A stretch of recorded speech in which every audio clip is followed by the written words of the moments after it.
du Sonnen, c'est de se dire que s'il y a une équipe.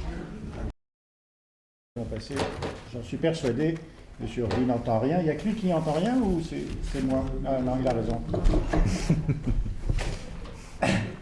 Et donc, bon, trêve de plaisanterie, Benoît Verdon est déjà venu, certains étaient là, ils savent le plaisir que nous avons à le recevoir, l'amitié, le bonheur qui nous fait de venir.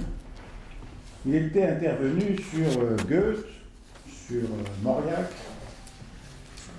et il avait évoqué des fantasmes de retour dans le ventre maternel, et comme ça m'avait beaucoup perturbé. J'étais parti avant la discussion, on retrouvait ma mère, et c'est vrai. Voilà, comme quoi, attention, cet homme est dangereux. J'en suis désolé, cette fois j'espère que je vais pouvoir rester jusqu'au bout. Alors, Benoît est psychologue clinicien, il est professeur de psychologie clinique et psychopathologie, il est directeur adjoint du laboratoire de psychologie clinique, psychopathologie, psychanalyse, PCPP, à Paris 5 René Descartes. Nous avons une activité, nous travaillons ensemble autour de masters, de thèses, de troisième cycle dans cette prestigieuse faculté. Il est, comme vous le savez, un grand spécialiste, le grand spécialiste de la psychopathologie de l'adulte âgé, du vieillissement psychique, du sujet âgé, mais aussi, des méthodes projectives.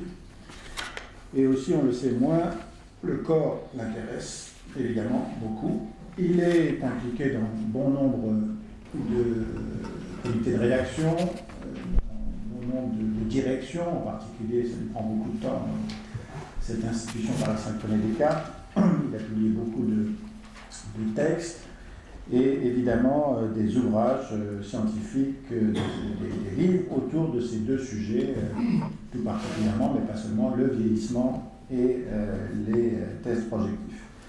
Je vous rappelle 2013, le vieillissement psychique, Paris plus que sais-je, et puis des cliniques au pluriel du sujet âgé, pratiques psychologiques chez Armand Collin, apparaître un grand ouvrage à la direction Benoît et Catherine Azoulay autour des méthodes projectives. Bon. Voilà, alors aujourd'hui, moi j'en suis tout particulièrement heureux, il va aborder un auteur, peut-être même un monde tout à fait particulier, puisque c'est quelqu'un dont on dit quand même qu'il a révolutionné le théâtre, même s'il est revenu au théâtre antique d'une certaine manière. Donc il a fait un tour de révolution, mais tout de même, le théâtre après lui, ça n'était plus la même chose. Un immense auteur, Ionesco, que nous n'avions pas abordé. Donc gloire est rendue à Benoît d'aborder les auteurs que nous n'avions pas abordés. Et j'ai oublié, en dehors de Mauriac et Goethe, il a évoqué bien sûr Tolstoï la dernière fois. Il sera discuté par Denis Bochereau, que vous connaissez. Et là, vous pouvez apprécier le degré de malice qui est le mien, puisque j'ai associé le grand spécialiste du vieillissement et le spécialiste de la période de latence, puisque Denis est psychiatre, il travaille au centre médico-psychologique ici de l'Institut Mutuel Montsouris, mais aussi au centre Claude Bernard, et il s'occupe, pas uniquement, mais beaucoup, de cette fameuse période dite de latence. Et il est intervenu à Babel autour de cette question-là, me semble-t-il, pas seulement, mais quand même, son Saint-Exupéry est évidemment tourné autour de ça, le parfum aussi. Et donc, il nous discutera, Benoît, tout à l'heure. Benoît, c'est à toi. Merci Maurice, merci beaucoup. Merci à Denis de me discuter. Et j'insiste sur un point de remerciement, parce que c'est rare, c'est le temps que vous donnez à vos conférenciers pour exposer leurs pensées. C'est très rare d'avoir droit à un peu plus d'une demi-heure. Donc là, vraiment, c'est le luxe et de fait, j'ai grand plaisir à revenir. Ça me fait plaisir que tu fasses écho à la conférence sur le fantasme de retour au ventre maternel, parce que si j'ai lu Ionesco et notamment les textes de la fin de vie d'Ionesco, c'est exactement la même démarche que ce que j'avais eu à lire les derniers livres de Mauriac, de Tolstoï, et de Goethe, de Rousseau, Jacqueline de Roumy, etc. Et justement, je pense que là, il y a quelqu'un que j'ai découvert à cette occasion, c'est Ionesco, et j'aurais bien voulu qu'Ionesco puisse justement mobiliser ce fantasme de retour au ventre maternel, mais je crains que ça n'ait pas été possible pour lui. Mon propos avait été assez spontané pour la conférence sur le fantasme de retour au ventre maternel. Là, j'ai décidé cette fois-là de vraiment rédiger mon texte, justement en hommage à Ionesco et à son style que j'ai découvert au fil des différents ouvrages que j'ai pu lire ces dernières années. Dans son texte « Personnage psychopathique à la scène », Freud aborde la question de ce qui nous est donné à vivre devant un spectacle dramatique. Comment est-il possible d'avoir du plaisir, voire de la jouissance, devant un drame où les héros, figures identificatoires potentielles, sont en proie à l'angoisse, à l'injustice, à la trahison et à la souffrance. C'est d'une part, dit-il, je le cite, grâce à l'assurance que c'est un autre qui agit et souffre là sur la scène. Et d'autre part, parce que c'est au fond seulement un jeu d'où ne peut résulter aucun dommage pour notre sécurité personnelle. Le détour permis par la figuration, l'illusion et la fiction, cette réalité feinte par le poète, dit Freud dans L'Inquiétant, rend en effet possiblement plus maniables les mouvements identificatoires massifs et les résistances que ceux qui sont ailleurs mobilisés fortement chez nos patients et en nous. Mais il est des auteurs, et Ionesco est de ceux-là, dont on a pu dire, et eux-mêmes peuvent le revendiquer, que leur vie se confondait avec leur œuvre. Ionesco utilise en effet très couramment, de façon délibérée et qu'il a volontiers expliqué, ses rêves et ses souvenirs pour animer ses personnages, nourrir leurs tourments et organiser leurs conflits. Il dit même espérer par là se délester de ce qui le hante, ce qui, et il s'en désole, nous le verrons, ne marche pas toujours. La lecture des œuvres de Ionesco nous confronte donc à ces tourments propres et cependant travaillés. Mais des anecdotes et des monologues se retrouvent parfois de façon quasi similaire, tant dans ses pièces de théâtre que dans ses journaux et ses essais. Et l'on peine à différencier ce qui participe de la fiction de ce qui participe de la réalité. Et somme toute, qu'importe. La distinction n'est sans doute pas si intéressante que cela. Objets externes et objets internes, processus identificatoires, investissements narcissiques et objectaux entrecroisent là leurs fils respectifs en des entrelacs impossibles à dénouer avec assurance. Qu'importe. Et puis surtout, l'œuvre de Ionesco, que ce soit ses pièces de théâtre ou ses journaux, les œuvres écrites inspirées par des rêveries solitaires et celles, dit-il, écrites en étant bien éveillé, voire en dictant le texte à un tiers, cette œuvre est marquée du sceau d'un style narratif et dramatique bien à lui. Une écriture qui, loin d'être artificielle, prend aux tripes et vient des tripes, nous le verrons, portée par un rythme singulier, des répétitions assumées, parfois outrancières, des néologismes, des coqs à l'âne, des contradictions qui montrent, Ionesco le soutient lui-même, combien le langage peine à contenir les significations qu'il est censé porter. Ionesco ne se reconnaissait pas dans l'idée d'absurde avec laquelle d'aucuns qualifiaient son théâtre. Il préférait que l'on parle d'insolite et de dérision. Insolite et dérision, étrange couple pour qualifier cette œuvre tellement nourrie et marquée de l'angoisse. Mais là est son génie, et c'est en partie ce dont je voudrais vous parler, concernant ses œuvres tardives, dans cette subtile alliance de la légèreté et de la tragédie, du style travaillé et de la violence des représentations. La professeure de littérature, Marie-Claude Hubert, écrit que la répétition chez Ionesco, je cite, « crée le comique parce qu'elle démonte les rouages du pantin. Mais elle revêt également une dimension tragique car cet automatisme de répétition prend l'aspect d'un destin implacable. Et s'il y a quelque chose à quoi on ne peut pas échapper, c'est bien la mort. Et à ce sujet, Ionesco nous livre une réflexion et des émotions d'une remarquable densité et de remarquable qualité. 12 juillet 1986. Rodica et Eugène Ionesco fêtent leurs 50 ans de mariage, leurs noces d'or. Les amis qui entourent le vieux couple, la promenade dans la ville, le restaurant où les convives déjeunent, tout semble agréable, porté par le regard attendri et fier sur les années écoulées, les solides amitiés nouées, tout ce qui fut entrepris, bâti, voire accompli. Mais une pensée mordante assaille Ionesco, alors âgé de 77 ans, et il en fait part avec intensité dans la quête intermittente. 50 ans déjà, 50 ans, le demi-siècle absolument incroyable, si long mais si court, si rempli d'événements universels et personnels, tant d'amis, tant d'ennemis publics et intimes morts, des centaines de morts derrière nous, des centaines. Guerre, maladie, suicide, assassinat, prison, vieillesse, qu'est devenue cette jeunesse? Ces écrivains et ces poètes et ces génies, cette jeunesse, la jeune génération comme elle s'intitulait fièrement, fière d'être jeune, ne s'imaginant pas que la vieillesse, la mort existait, qu'elle les attendait au bord de la route. Où sont les éternellement jeunes comme ils se croyaient? Ionesco évoque alors le temps, ce gouffre implacable, la durée qui use, détruit, déchire, dissout tout, et se désole d'avoir été dupe. Pourtant, dans son journal en miettes, écrit 20 ans plus tôt, il écrivait déjà « En somme, avoir devant soi 30 ans, ou 20 ans, ou 2 ans, ou 2 jours, pour l'instant, c'est la même chose. Mais je ne veux pas que la dégradation arrive à mon insu, qu'elle m'attrape perfidement, qu'elle me tienne dans ses bras pourris et qui pourrissent ce qu'elle étreint. Je regarde, je me calme, je suis comme j'étais hier, comme avant-hier. Et là, si je regarde devant moi, je vois le précipice de plus en plus près, les rochers sur lesquels se fracassera ma tête lorsque je dégringolerai et que je roulerai sans plus m'arrêter. »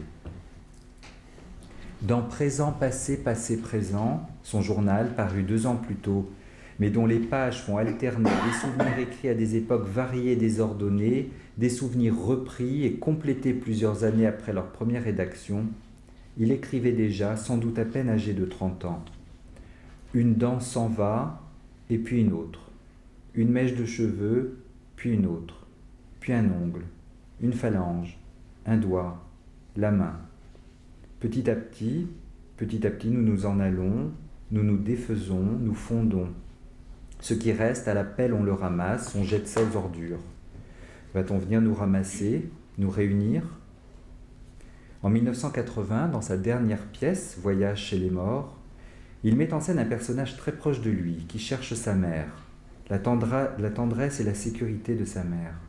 Il retrouve des figures qui semblent avoir fait partie de sa vie, mais les repères peinent à être stables et rassurants. « Mais toi, qui es-tu » demande Jean au personnage que le public devine être sa mère. « Je te reconnais, il me semble, je crois que je te connais depuis très longtemps, mais qui es-tu exactement? Es-tu ma femme? Es-tu ma fille? Es-tu ma sœur? Une de ces 3 personnes, j'en suis sûr. » Lui-même doute de sa propre identité. « C'est toi, Jean » demande la mère. « Je crois que oui. » Il regarde sa carte d'identité. « D'après la carte que j'ai là, je crois que c'est bien moi. » Il regarde autour de lui. « Je ne vois pas de miroir. » Les objets environnants eux-mêmes perdent leur dimension rassurante. C'est bien une chaise, mais pas pareille à celle que j'ai connue là-bas. Est-ce une chaise transfigurée? Les fausses chaises étaient là-bas. Elles étaient les ombres des chaises. C'est à cause de cela sans doute qu'elles prenaient des aspects effrayants, ou incroyables, ou monstrueux. J'ai tellement eu peur du vide noir d'un tunnel sombre dans lequel je me serais précipité, dans lequel je tomberais dans une chute sans fin. Mais ce n'était pas du tout cela. Cela n'a pas été cela.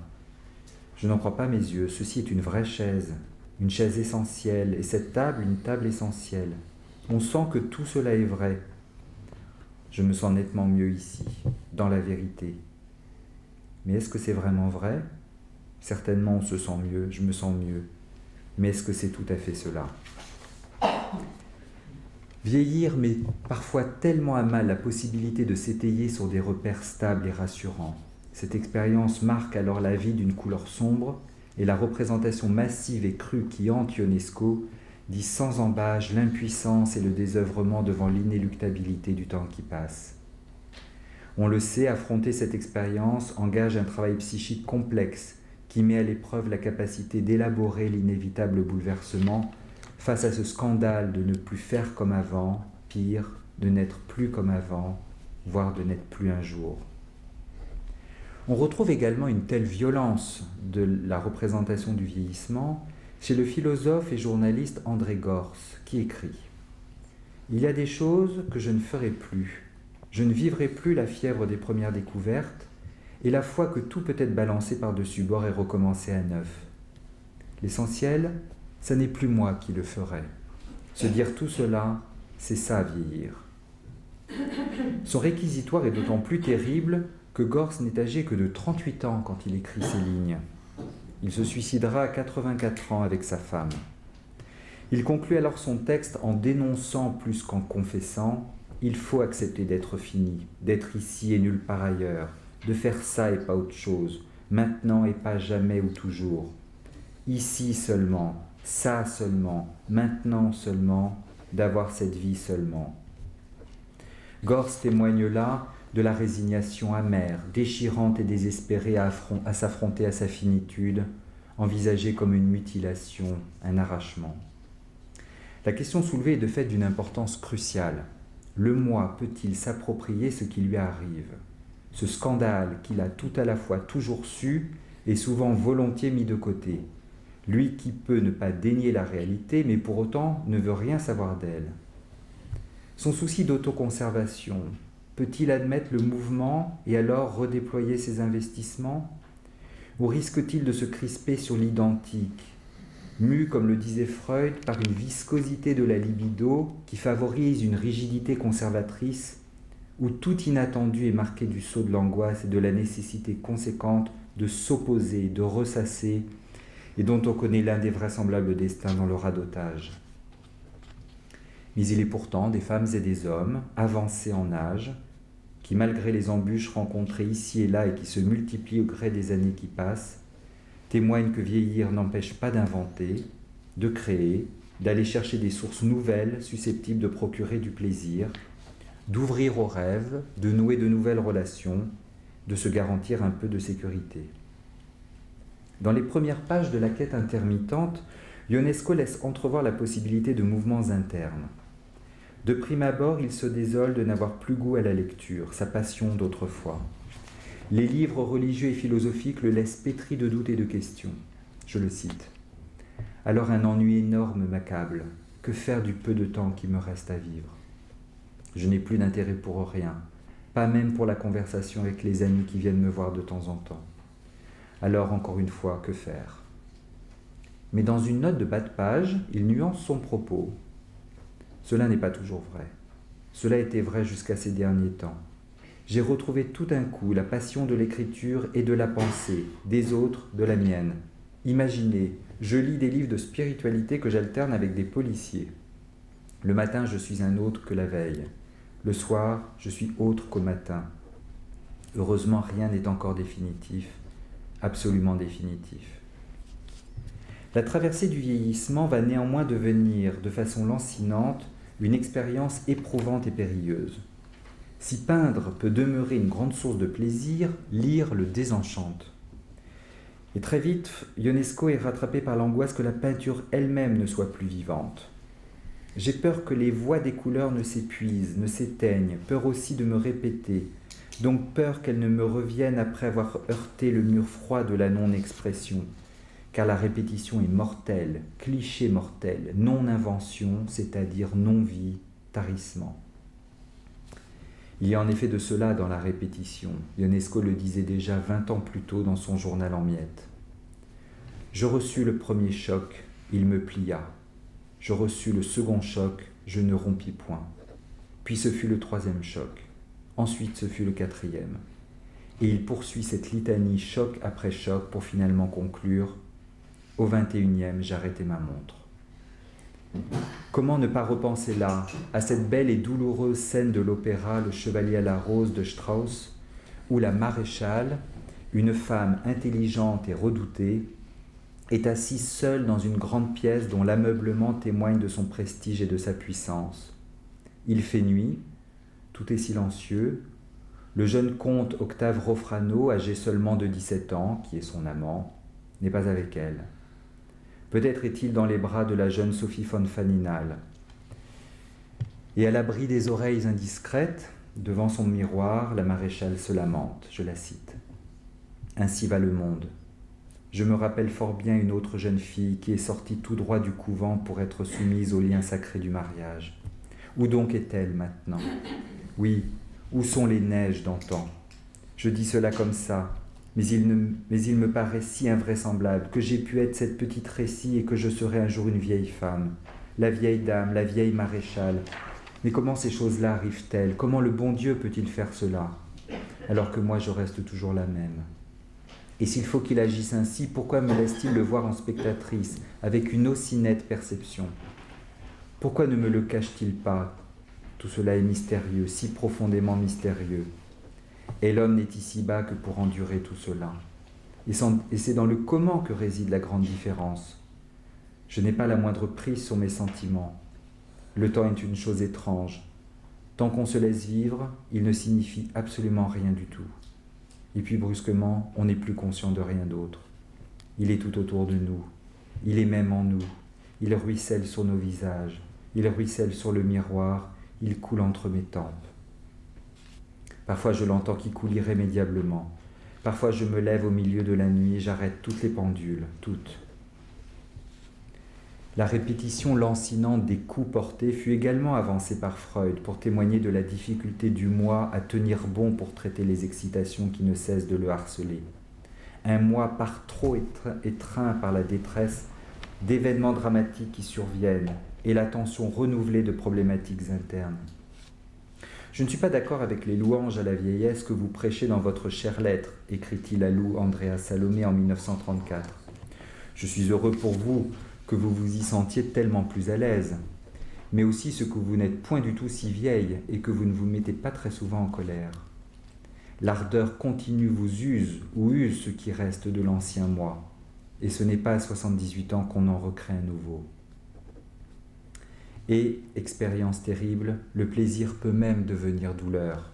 C'est ce qu'il écrit à Hilda Doolittle et à sa fille Perdita à propos d'une fleur, un datura qu'elles lui ont offert et qui lui rappelle, je cite Freud, « ces temps bien anciens où j'étais encore assez mobile pour pouvoir rechercher moi-même la lumière du soleil et la beauté de la nature méridionale. » Il leur écrit alors « Il n'est guère recommandé de donner à un octogénaire quelque chose de beau, car trop de mélancolie se mêle au plaisir. » Aussi Freud veille-t-il à ne pas s'appesantir sur son sort d'homme vieux et malade, à vite remettre l'épaule sous le fardeau comme il aimait à le revendiquer, à renouveler coûte que coûte la possibilité du travail intellectuel envisagé comme l'une des rares sources fiables pour connaître le plaisir de créer toujours et d'accomplir quelque chose. Pour Ionesco, en proie à la répétition éprouvante des coups portés par le temps qui s'écoule, garder et réutiliser, répéter, ressasser, remâcher vont s'avérer des voies privilégiées pour tenter de lutter contre la perte et la mort, afin de ne pas se laisser emporter sans résister avec les moyens du bord. Faisons tout pour que le temps ne passe pas. Pas si vite, écrit-il. Plusieurs de ses œuvres tardives insistent sur ce point. Le temps passe trop vite, les repères se dissolvent de façon trop intense, les pertes se répètent de façon trop fréquente, et son indéniable talent d'écrivain ne va pas être sans lui permettre d'associer à la dimension dramatique de l'expérience de la vieillesse une talentueuse dramaturgie de l'écriture. Écriture intense, marquée par le rythme combatif et désespéré de la survie, par le trop-plein pour fuir le vide, une écriture qui touche au vif et aux morts. Ainsi, en 1975, dans L'homme aux valises, composé à partir de rêves qu'il a faits, Ionesco met en scène un homme égaré, sans papier, encombré de lourdes valises, qui erre et peine à trouver quelques personnes fiables et réconfortantes au milieu de groupes hostiles et menaçants rencontrés de façon lancinante. L'homme est angoissé à l'idée de rater son train, on lui reproche de n'être pas assez rapide, il se retrouve dans un hospice où l'on tue les vieilles personnes, alors qu'il pensait loger dans un hôtel pour y trouver un peu de repos. Peu de temps après avoir fêté ses noces d'or, Ionesco fait un coma diabétique de 2 jours et part séjourner quelques semaines avec sa femme Rodica en convalescence au château de Rodon, dans le Loiret, qui appartient à la Société des auteurs dramatiques. L'accident somatique et la convalescence dans cet endroit retiré du monde vont s'avérer des épreuves redoutables pour lui. À peine installé, il écrit « Dire qu'il y a encore très peu de temps, 16 mois, à plus de 75 ans, j'étais jeune, mais j'ai sombré psychologiquement et physiquement et soudainement dans la vieillesse. À 75 ans, je parlais de la vieillesse. Maintenant, suis-je la vieillesse? Non, pas dans la passion, pas en esprit. Et pourtant, il y a une partie jeune, impérissable, mais il y en a une seconde qui, elle... Ma femme a vieilli, elle aussi, brusquement, en même temps que moi. À partir du moment où moi-même j'ai eu cette, disons, accident stupide, malheureux et malheureuse fatalité. Mais elle a la sérénité que moi je n'ai pas. Elle accepte de vieillir, ne se sent pas comme moi malheureux de vivre comme des vieillards parmi les vieillards comme nous vivons depuis 5 jours qui m'ont traumatisé et qui ont été la révélation d'une odieuse, affreuse, implacable vérité. Quelques années plus tôt, il faisait pourtant dire à son fameux roi qui se meurt: « Je suis comme un écolier qui se présente à l'examen sans avoir fait ses devoirs, sans avoir préparé sa leçon, comme un comédien qui ne connaît pas son rôle le soir de la première et qui a des trous, des trous, des trous. Dans quel état suis-je? J'aimerais redoubler, je veux recommencer, je veux être un bébé, alors on ne viendra pas me chercher. » Dans son journal en miettes, Ionesco fera part de cette appréhension de devoir passer une étape, de franchir tantôt un mur trop haut, tantôt une falaise trop vaste, et les rêves qu'il fait alors sont saturés de détails de désœuvrement. Je me trouvais au milieu d'une place, entourée d'une maison en ruine, d'un gris sale. Cette place n'était qu'un terrain vague plein de broussailles sèches, de vieux chardons sans fleurs qui craquent de sécheresse. Une sorte d'église, un mur presque aussi large que haut, c'est comme le mur d'une prison. D'un gris noir comme troué de petites alvéoles d'un gris plus clair. Cela a maintenant l'air d'un grand cimetière vertical vu de très loin. Sous la tour, il y a une sorte de passage qui conduit à une cuisine noire de saleté, aux murs troués, laissant passer cette même lumière blême que j'avais vue en haut de la tour. Devant le mur gauche, une vieille femme toute noire, c'est la cuisinière, avec un tablier noir devant le mur noirci, avec accrochés les ustensiles également noirs. Nous ne faisons que traverser la cuisine pour nous trouver dans un champ en pente recouvert de la même végétation broussailleuse, desséchée, sous le ciel morne. Le parc qui entoure le château où Ionesco et sa femme sont logés le temps de sa convalescence est immense, et le château lui-même, dit Ionesco, est splendide. Rodica et lui habitent d'ailleurs dans la plus belle chambre. Mais c'est un lieu qui, écrit-il, à la fois tranquillise et attriste, ou le fait tour à tour. L'état d'esprit change, rechange, puis change encore. Il angoisse, il rassure, il relève, il accable, nous plonge dans la détresse, nous rassérène, nous donne la petite lueur d'espoir qui permet d'exister, lanie, révolte, apaise, et nous plongeons de nouveau dans la grisaille. Ce parc, ce château sont d'une splendeur qui tranche sur le quotidien. Il permet de croire à l'éternité, à l'été de l'éternité, cette éternité à laquelle nous participerons tous. Puis on n'y croit plus. Ce parc alors paraît être la preuve de l'illusion qu'est ce monde, mon univers. Le ciel de nouveau nous remonte, puis bizarrement me révèle davantage le néant que nous sommes. Puis ce qui apparaît de nouveau réapparaît comme lumière éclatante, promesse de joie définitive, incorruptible pour que l'on sombre de nouveau dans la peine et la désespérance. Et ceci, tout ceci, alterne d'une seconde à l'autre. Je ne puis me fonder ni sur la joie, l'équilibre, ni sur la détresse que ce paysage du monde me procure tour à tour. Je ne puis prévoir ce que ou comment je serai d'un moment à l'autre. L'instabilité, la perte de l'emprise sur le corps propre et l'environnement deviennent insupportables. La sensibilité au changement ravive la vulnérabilité, l'impuissance, voire la détresse du moi. Déjà, dans sa fameuse pièce « Le roi se meurt », dont il dit, je le cite, qu'elle n'a pas son origine dans un rêve, ni dans un état d'imagination liberté, c'est une pièce très éveillée, c'est-à-dire très réveillée. Mais elle est néanmoins née d'une angoisse après être tombée malade, être allé mieux et être retombé malade.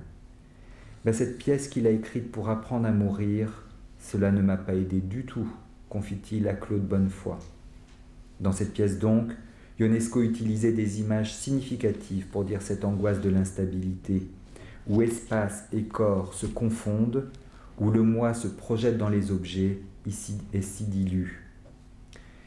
Ionesco évoque des terres en friche, des montagnes affaissées, des digues défoncées, des terres inondées, un soleil affadi qui n'écoute plus, des feuilles desséchées, une terre fendue dont la fissure s'élargit et se propage, une comète épuisée qui s'entoure de sa queue, s'enroule sur elle-même comme un chien moribond, des arbres qui soupirent et meurent, l'école polytechnique tombée dans un trou, des ministres, des berges et des saules tombés dans des ruisseaux, des fusées qui ne décollent pas ou qui retombent avec un bruit mouillé, des récoltes qui pourrissent, des déserts qui avancent, des habitants liquéfiés, des femmes qui se rebellent, des serviteurs qui n'obéissent plus, des trous en dessous, des trous au-dessus, des trous partout. Je suis plein, mais de trous. On me ronge. Les trous s'élargissent, ils n'ont pas de fond. J'ai le vertige quand je me penche sur mes propres trous. Je finis. Dans son journal en miettes, Ionesco reprend des notes du roi Semeur qu'il n'a pas intégrées à sa pièce. On y retrouve notamment cette exclamation désespérée du roi. « Retenez-moi, freinez, freinez ma chute. Je veux glisser doucement, m'arrêter de temps à autre pour souffler. Ne lâchez pas les cordes, j'ai peur du précipice. » Cette angoisse sera de nouveau présente dans sa fameuse pièce, ce formidable bordel, qui sera créé quelques années plus tard à partir de son unique roman, Le Solitaire. Après avoir regardé les cuisses d'une femme endormie, le personnage, aboulique et quasi muet tout au long de la pièce, est saisi d'angoisse, condensant castration et porosité des limites. Qu'on s'enferme, qu'on tienne tout avec des cordes bien serrées, que l'on bouche les trous, les trous, les trous. Dans des notes du roi Semeur non intégrées dans la version finale, on trouve également des représentations connexes qui témoignent de la grande précarité des assises narcissiques. Je cite. « Pour moi, la terre n'est pas nourricière, elle est la boue, elle est la décomposition, elle est la mort qui m'épouvante. Les caves, les intérieurs des maisons sont pour les autres des nids, des abris. Pour moi, ce sont des tombeaux. Quand je rêve de l'intérieur d'une maison, elle s'enfonce dans la terre humide. La terre n'est pas la sécurité pour moi, elle est la décomposition. L'eau pour moi n'est pas l'abondance, ni le calme, ni la pureté. Elle m'apparaît généralement comme sale, elle est image d'angoisse. L'eau engloutie ou au moins salie, et salir, c'est menacer de mort. L'eau est décomposition. » Cette massivité de l'angoisse, d'enlisement et d'engloutissement est récurrente dans l'œuvre de Ionesco.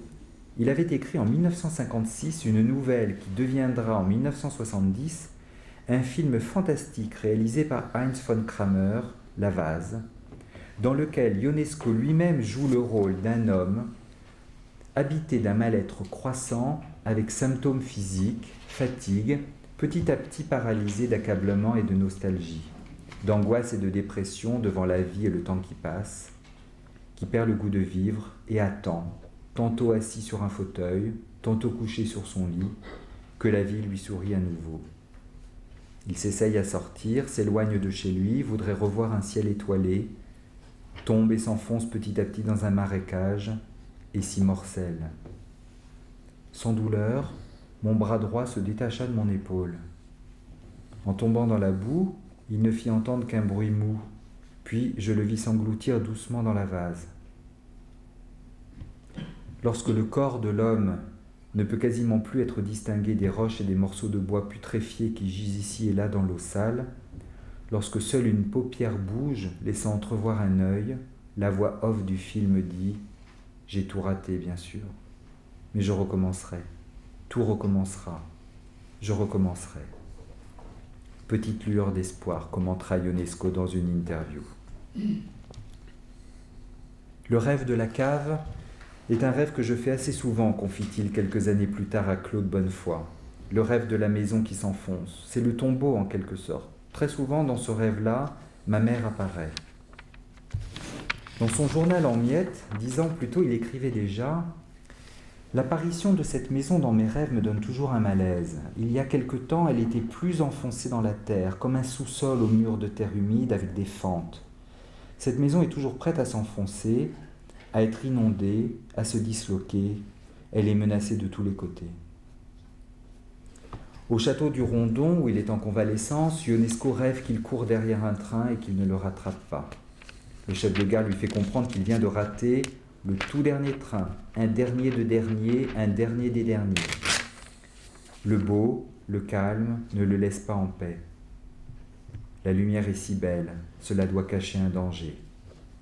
Alors il écrit, sur la lumière qui signale une énigme, un problème, la lumière qui n'est que masque et parure, voire tromperie, et il confie, je crains que tout n'éclate et ne s'embrase. Il va venir dans le faux silence avec ses terribles trompettes, il va venir juger les vivants et les morts, il va venir d'un instant à l'autre. Non, je n'écris pas, je crie. Je gémis, je soupire, je tremble et je frissonne. Je ne suis pas beau à voir de l'intérieur. Peur, angoisse que la réalité ne soit pas réelle, ou bien que ce n'est pas cela la réalité. Que la réalité n'est pas là, que je suis plongé dans l'irréalité. J'en suis à l'effroi, j'en suis encore à l'effroi. Ionesco est ébranlé par l'incessant changement de ses éprouvées internes, basculant sans cesse de la sérénité contemplative à l'angoisse du néant. Ce qui par contre est stable au château du Rondon, mais nullement réconfortant pour lui, c'est la présence d'autres vieilles personnes, elles-mêmes malades et convalescentes. C'est déprimant le Rondon en ce mois de l'année, dit-il. Entouré de vieillards, je suis un vieillard, nous sommes des vieillards, mais pas toujours. Ont-ils, ceux qui sont là, autant peur que moi ? À Paris, avec Rodica et quelques autres, j'oublie que je suis vieillard. Mon esprit ne l'est pas. Ionesco évoque alors le malaise et la peur qu'il ressent, et se reproche de ne pas ressentir de la compassion pour les autres résidents. Je ne suis pas comme eux, je ne suis pas eux. Je me crois, je me sens, malgré tous les malaises, bien plus jeune qu'eux. Je les évite, je les écarte, je les chasse, je ne veux pas leur parler, qu'ils soient loin de moi, que nous ne nous touchions pas. Le corps changeant devient également lieu d'aversion. On dirait vraiment que le corps est un autre. J'ai un corps qui agit autrement, qui a pris d'autres habitudes, qui a d'autres réactions pour marcher, pour s'asseoir, pour s'allonger et même pour dormir. Un corps dont le maniement est différent. C'est comme si j'avais un autre corps, j'ai un autre corps. Une crampe à l'estomac et tout dégringole. Hier soir, ces picotements bizarres, ce froid dans les épaules, le dos, ces picotements froids, énervants, inexplicables, me donnèrent l'impression que je ne survivrais pas jusqu'à ce matin. Hélas oui, la mauvaise circulation. Et oui, je vais vers le froid glacial, vers les neiges invisibles, vers les glaciers impalpables. Ionesco est frappé par les efforts qui s'imposent à lui dorénavant pour se déplacer de quelques mètres et n'accomplir que des tâches banales. Les complexités sont si nombreuses, écrit-il. Des complexités de plus en plus complexes. Une complexité milliardissime, milliardissimo, milliardissimement, milliardissime. Tout est complexe dans ce monde, ce cosmos sans fin, sans commencement, sans fin. Rien n'a une fin. Mais bientôt surgissent des représentations de putréfaction, non moins illimitées et répétitives, même si elles tentent de dire quelque chose de la fin. Je le cite. Cette terre infinie de voitures cassées jusqu'au bout du bout, ces voitures cassées, de la ferraille ou des chairs pourries, le monde, le non-monde, l'antimonde, les antimondes, moi et les autres, les autres, les autres, les autres mondes, immense, énorme étrangeté, calamité. Pris de vertige et d'angoisse devant ce qu'il nomme l'insondable, l'inconnaissable, l'inaffrontable, l'incommensurable, l'inconcevable, et conjointement on vient de le voir, non sans mobiliser des représentations d'une réalité terriblement concrète et périssable, Ionesco s'avère alors attentif à ce qui est un repère stable et notamment à ce qui se répète, garant de continuité. Souvenons-nous du personnage qu'il avait inventé quelques années plus tôt dans Le Roi se meurt, et qui doit, je cite, d'avoir le regard dirigé en avant, connaître les étapes, connaître exactement la longueur de sa route et voir l'arrivée, mais qui maintenant a mal aux pieds dans ses pantoufles, mais pense que c'est parce qu'il a grandi. qui insulte un nuage qui ne cesse de faire pleuvoir alors qu'il lui intime l'ordre d'arrêter et le traite de vieux pisseux, qui exige que des arbres poussent du plancher et que les feuilles des arbres repoussent, que le temps retourne sur ses pas, que l'on tire 121 coups de canon en son honneur. Il écoute, il entend en effet du bruit, mais son médecin, qui est aussi le bourreau du royaume, lui dit que ce n'est que le bourdonnement de ses oreilles. On m'avait promis que je mourrais que lorsque je l'aurais décidé moi-même, se désole le roi, impuissant. Mais son médecin lui assène. « Oui, sire, vous allez mourir. Vous n'aurez pas votre petit déjeuner demain matin. Pas de dîner ce soir non plus. » Le cuisinier a éteint le gaz, il rend son tablier, il range pour l'éternité les nappes et les serviettes dans le placard. Mais qui donc a pu donner des ordres pareils sans mon consentement? Je me porte bien, je mourrai quand je voudrais, je suis le roi, c'est moi qui décide. Dans un dernier sursaut narcissique, il exige alors qu'on perpétue sa mémoire dans les livres d'histoire, mais aussi qu'on veille conjointement à brûler les autres livres, qu'on détruise les statues et qu'on mette la sienne à la place, que son nom soit donné à tous les bâtiments, que son portrait soit apposé sur les icônes des églises, que les fenêtres aient la forme et la couleur de ses yeux, et que les fleuves dessinent dans les plaines le profil de son visage. Quand la reine Marie lui demande s'il l'aime toujours, il répond sans ambages « Je m'aime toujours, malgré tout je m'aime, je me sens encore, je me vois, je me regarde. » Mais il finira par appeler désemparé. Où sont les parois? Où sont les bras? Où sont les portes? Où sont les fenêtres? Au château du Rondon, Ionesco s'inquiète que le petit déjeuner ne soit pas servi ou qu'il y manque un ingrédient. Ça sent le pain grillé, mon cœur bat plus vite. Le petit déjeuner est un événement important, le voilà, une petite éternité. L'heure du déjeuner dans quelques minutes, le second événement important de la journée, ce délicieux parfum de café. On nous apporte un petit déjeuner, le ciel est clair, ici en France, ici dans le Loiret, ici dans un coin on vit encore. Le soir tombe avec l'angoisse, manger dénoue l'angoisse, avoir mangé la donne de nouveau. Bientôt dans quelques minutes, le dîner, le troisième événement important de la journée. Tous les soirs, quand je suis sur le point de m'endormir, j'ai le fol espoir d'avoir encore le petit déjeuner pour le lendemain matin. Aucun d'entre nous, piteux vieillards, ne donnerait le peu de ce qui nous reste à vivre pour sauver un petit garçon. Se donner à soi-même des repères, chercher la stabilité, le même, répété et figé, plutôt que la pente dangereuse du changement, devient alors une priorité absolue, indispensable pour tenter d'endiguer le fleuve qui charrie ses flots impétueux. Dans son journal en miettes, Ionesco écrit « Tout remonte à la surface, tous les problèmes revivent, tous les fantômes reviennent, et le père, et la mère, et le reste, et l'angoisse fondamentale. 20 ans plus tard, dans la quête intermittente, il tente de se rassurer. Je me dis à moi-même, ne crains rien, pauvre petit, il n'y a rien à craindre. Mais bien plus souvent, c'est la répétition qui est investie comme tentative de contrôle des contenus psychiques qui l'assaillent. Afin de calmer mon angoisse, l'ai-je déjà dit, afin de calmer mon angoisse, pour m'endormir plus tranquille, la nuit dans mon lit, je me rappelle les noms de tous ceux qui sont morts, de tous mes parents et amis et ennemis qui sont morts. Ils sont des centaines. Je me joue à moi-même ma propre pièce, le roi se meurt dans le rôle principal. Ionesco pense et écrit ce qui en lui se laisse un tant soit peu saisir. Ses pensées sont consignées, listées en ce qu'il appelle des exercices de style, qui répètent, reprennent, ressassent ce qui l'angoisse.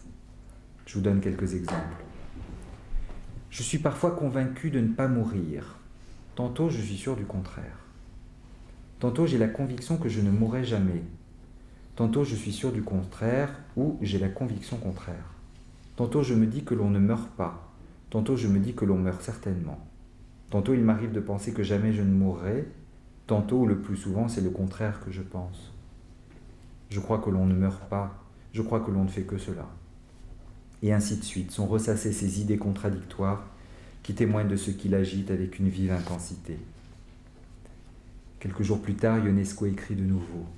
Pour m'endormir, parfois, en effet, je pense aux morts que j'ai connus. Cette fois, ce soir-ci, par exemple, le groupe de ma famille.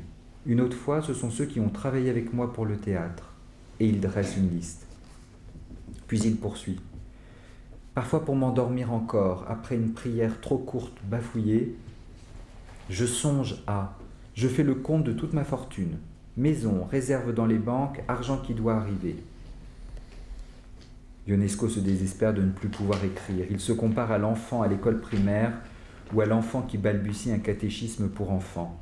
Je pense être plus subtil, se désole-t-il.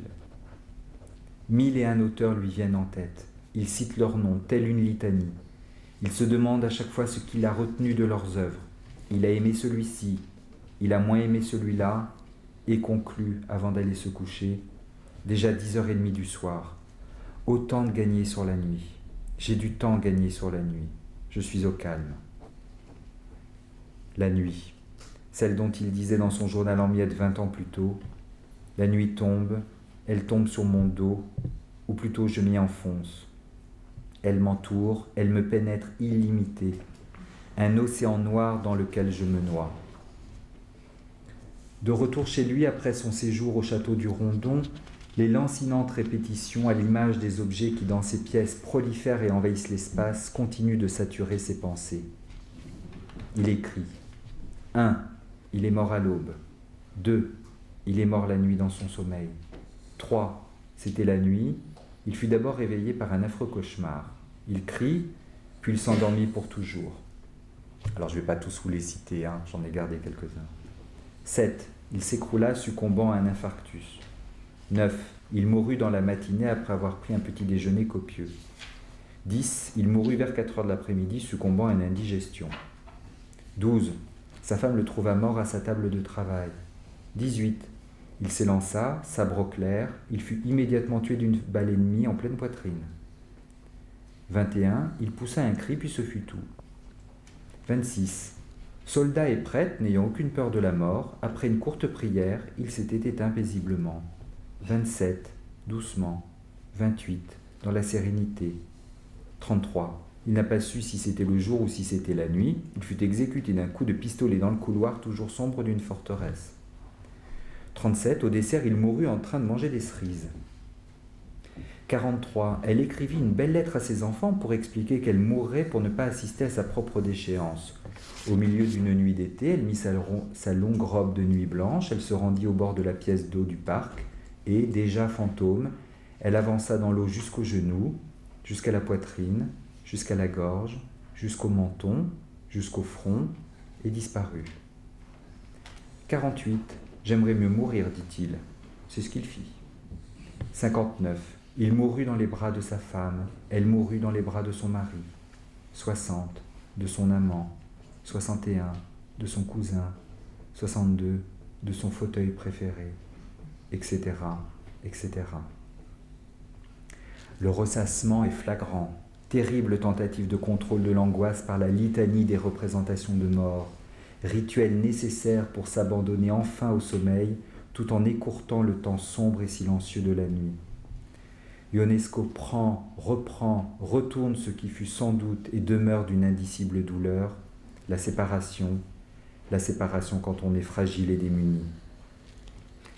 Freud rapportait cette anecdote touchante d'un petit garçon de 3 ans qui l'entendit appeler du fond de sa chambre plongée dans le noir. « Tante, parle avec moi, j'ai peur parce qu'il fait si sombre. » Ce à quoi la tante répliqua en criant, dit Freud, « Mais à quoi cela t'avancera-t-il puisque tu ne me vois pas ?»« Ça ne fait rien, répondit l'enfant, quand quelqu'un parle, il fait clair. » Freud écrit alors, « S'il avait peur, ce n'était donc pas de l'obscurité, mais parce qu'il ressentait l'absence d'une personne aimée, et il pouvait promettre de se calmer dès qu'il aurait reçu une preuve de sa présence. » Chez Ionesco, enfant triste, adulte vieilli, nulle figure intérieure ne parvient à apaiser la détresse de la séparation. Alors il enchaîne dans les diverses acceptions du mot, il attache, il lie, il retient, accumule et répète les idées, dans un engrenage dont il peine lui-même à dire s'il s'agit d'exercice de style ou de prière pour les morts, sans doute les deux.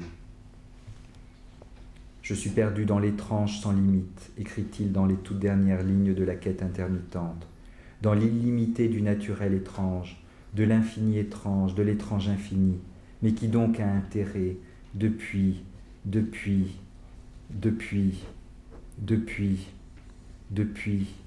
et partout, et tout, oh cela me fait mal à la tête.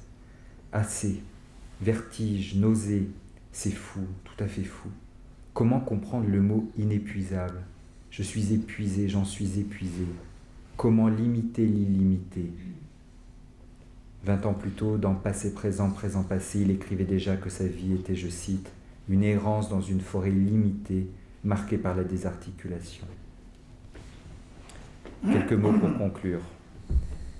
Terrible expérience intime que le vieillissement, lorsque l'illimité devient insoutenable, vertige, néant, et que la psyché, comme le dit Jacques André, est soumise à la contrainte par corps, entravée, immobilisée, condamnée à perpétuité à ce que rien ne change, sauf empire.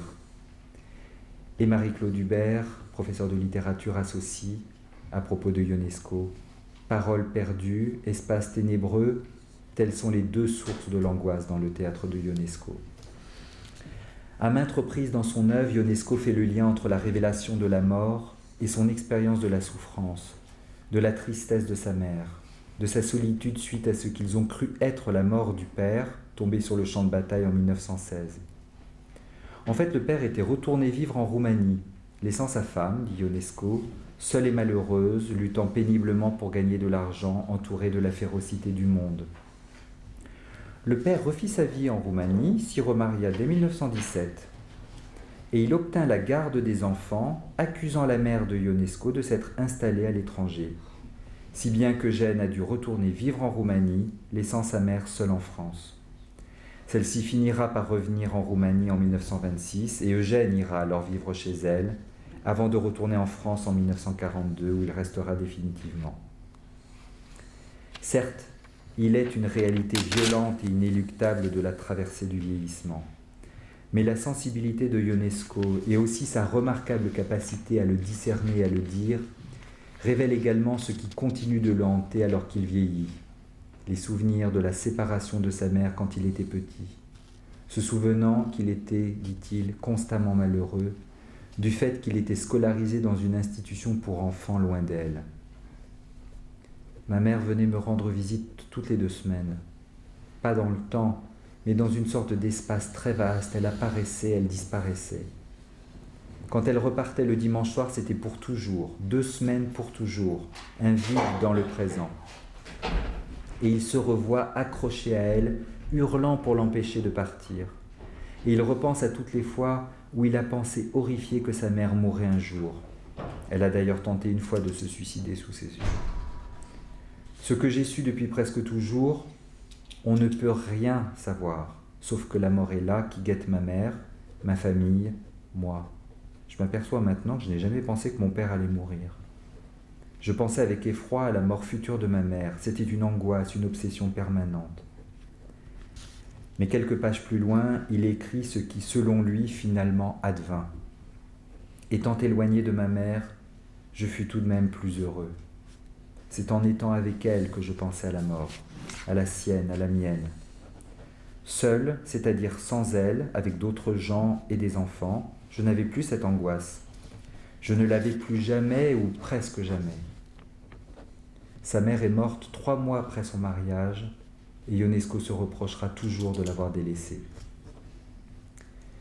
Qu'il est compliqué alors de trouver un être secourable dans la tourmente quand tantôt la présence, tantôt l'absence de l'objet mobilise l'angoisse du vide, quand l'expérience du temps qui passe éveille des représentations massives de déluges, de naufrages et de chutes sans fin, d'écrasement et de dispersion, quand seul le masochisme garantit le maintien du lien, investir avec adhésivité ce qui fait mal et ressasser, répéter jusqu'à se convaincre de l'illusion de pouvoir un peu contrôler et dompter, tout cela devient alors une contrainte sans relâche.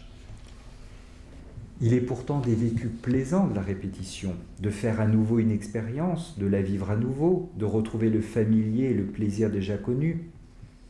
Il est par exemple un plaisir authentique, amplement partagé, me semble-t-il, de la répétition des saisons, que ce soit des saisons climatiques ou des saisons culturelles, que ce soit des fruits ou des légumes que nous ne voyons plus depuis quelques mois sur les étals et que l'on retrouve avec un plaisir gourmand quelques mois plus tard, ou que ce soit telle pièce de théâtre, telle mise en scène d'opéra, tel tableau, vu et revu, entendu et réentendu. Mais sans doute que ce plaisir n'est possible qu'à la condition de pouvoir supporter de manquer, de se séparer, d'être à distance. Sans doute n'est-ce supportable qu'à la condition de pouvoir accepter, non pas seulement rationnellement, mais bien au plus intime de soi, que ce n'est jamais pareil, parce que l'objet n'est pas moi, et que ce n'est jamais pareil parce que je ne suis plus moi-même celui que j'étais, parce que je change, emporté, passivé par le fait même de vivre et de n'y pouvoir somme toute pas grand-chose. Mais ce à quoi s'affronte sans embâche Ionesco est l'expérience insidieuse de la mort néant, de la mort déliaison, de la mort représentation de but dans la vie. Je le cite. L'existence n'a que la mort pour but. On ne peut rien faire. On ne peut rien faire. On ne peut rien faire. On ne peut rien faire. Je vous remercie.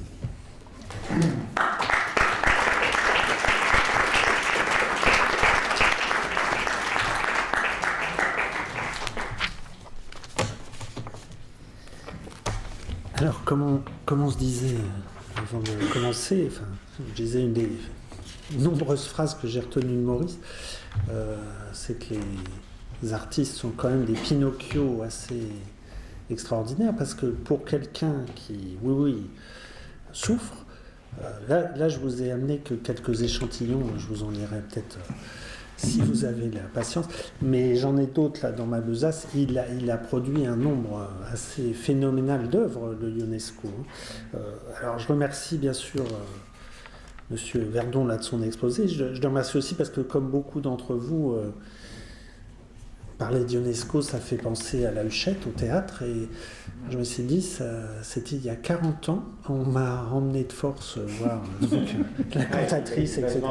Non, mais et je vois après coup, enfin c'est l'éternelle histoire, de remercier les enseignants de nous extraire, enfin de nous éduquer au sens de nous sortir de notre passivité.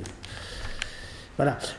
Alors, je disais, je ne vais pas commenter, enfin ça va venir en fait du temps, mais je vais peut-être vous proposer d'autres points de repère pour ceux et celles qui ne connaîtraient pas Jean Ionesco. Alors, je ne vais pas vous parler de ces pièces, parce que partie de l'hypothèse que vous les aviez peut-être vues ou vous les connaissiez, mais, pour vous donner quelques points de repère. Donc, en 1960... Ionesco a donc 51 ans, il paraît qu'il commence une psychanalyse avec un certain Ziegler, qui serait un disciple jungien, enfin de Jung, à Zurich, donc 1960.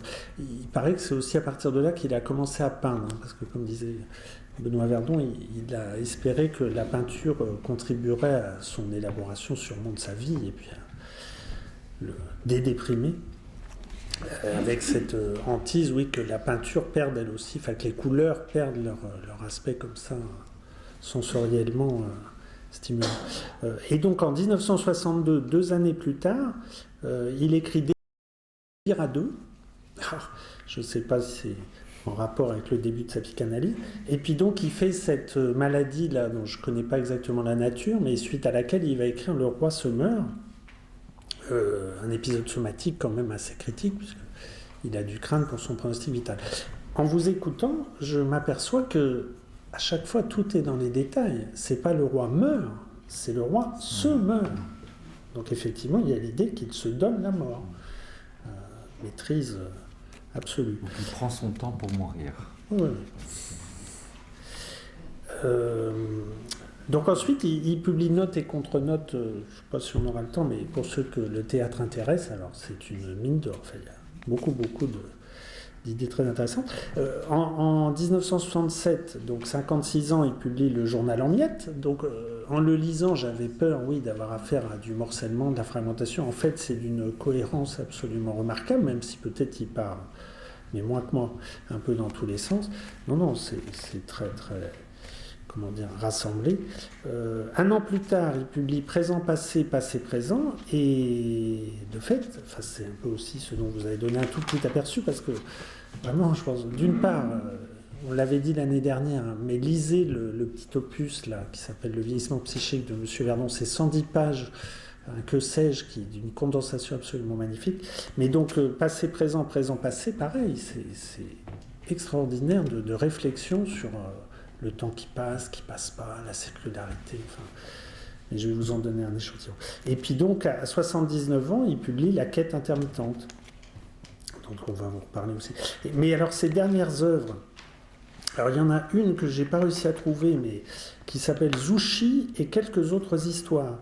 Alors, ce qui est étonnant, c'est que Zouchi et quelques autres histoires, ça a été écrit par Jean Hamburger, le père du chanteur bien connu, Michel Berger, néphrologue, académicien, et donc il a écrit un petit roman, il explique, qu'il l'a écrit pendant un repos forcé d'une année à la montagne. C'est un roman où le héros cherche à distraire une jeune fille de 16 ans qui est prisonnière comme lui de la maladie. Ces histoires extravagantes séduisirent un jeune peintre septuagénaire qui s'était obstiné jusqu'à ses dernières années à écrire surtout des pièces de théâtre, Eugène Ionesco.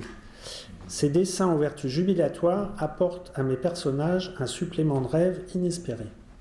Donc ça, c'est ce que disait Jean Hamburger dans ce donc Zouchi et quelques autres histoires. Et puis, il a fait un livret d'opéra, un opéra d'un certain Dominique Probst, vous trouverez ça sur Internet, bien sûr, qui s'appelle Maximilien Kolb.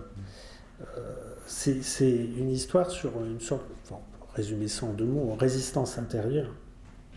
Donc le Maximilien Kolb, c'est un personnage qui était, je crois me souvenir, prêtre qui a été assassiné, prêtre catholique, c'est ça, qui a été assassiné à Auschwitz et qui se serait pour le coup, alors lui pas donné pour que vive un enfant de 4 ou 5 ans, mais il s'est proposé, je suppose que de toute façon il aurait été exécuté, enfin bon.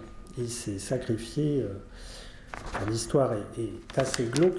Ceci dit, et je vais provoquer Maurice en faisant ça, dans ce fameux opéra,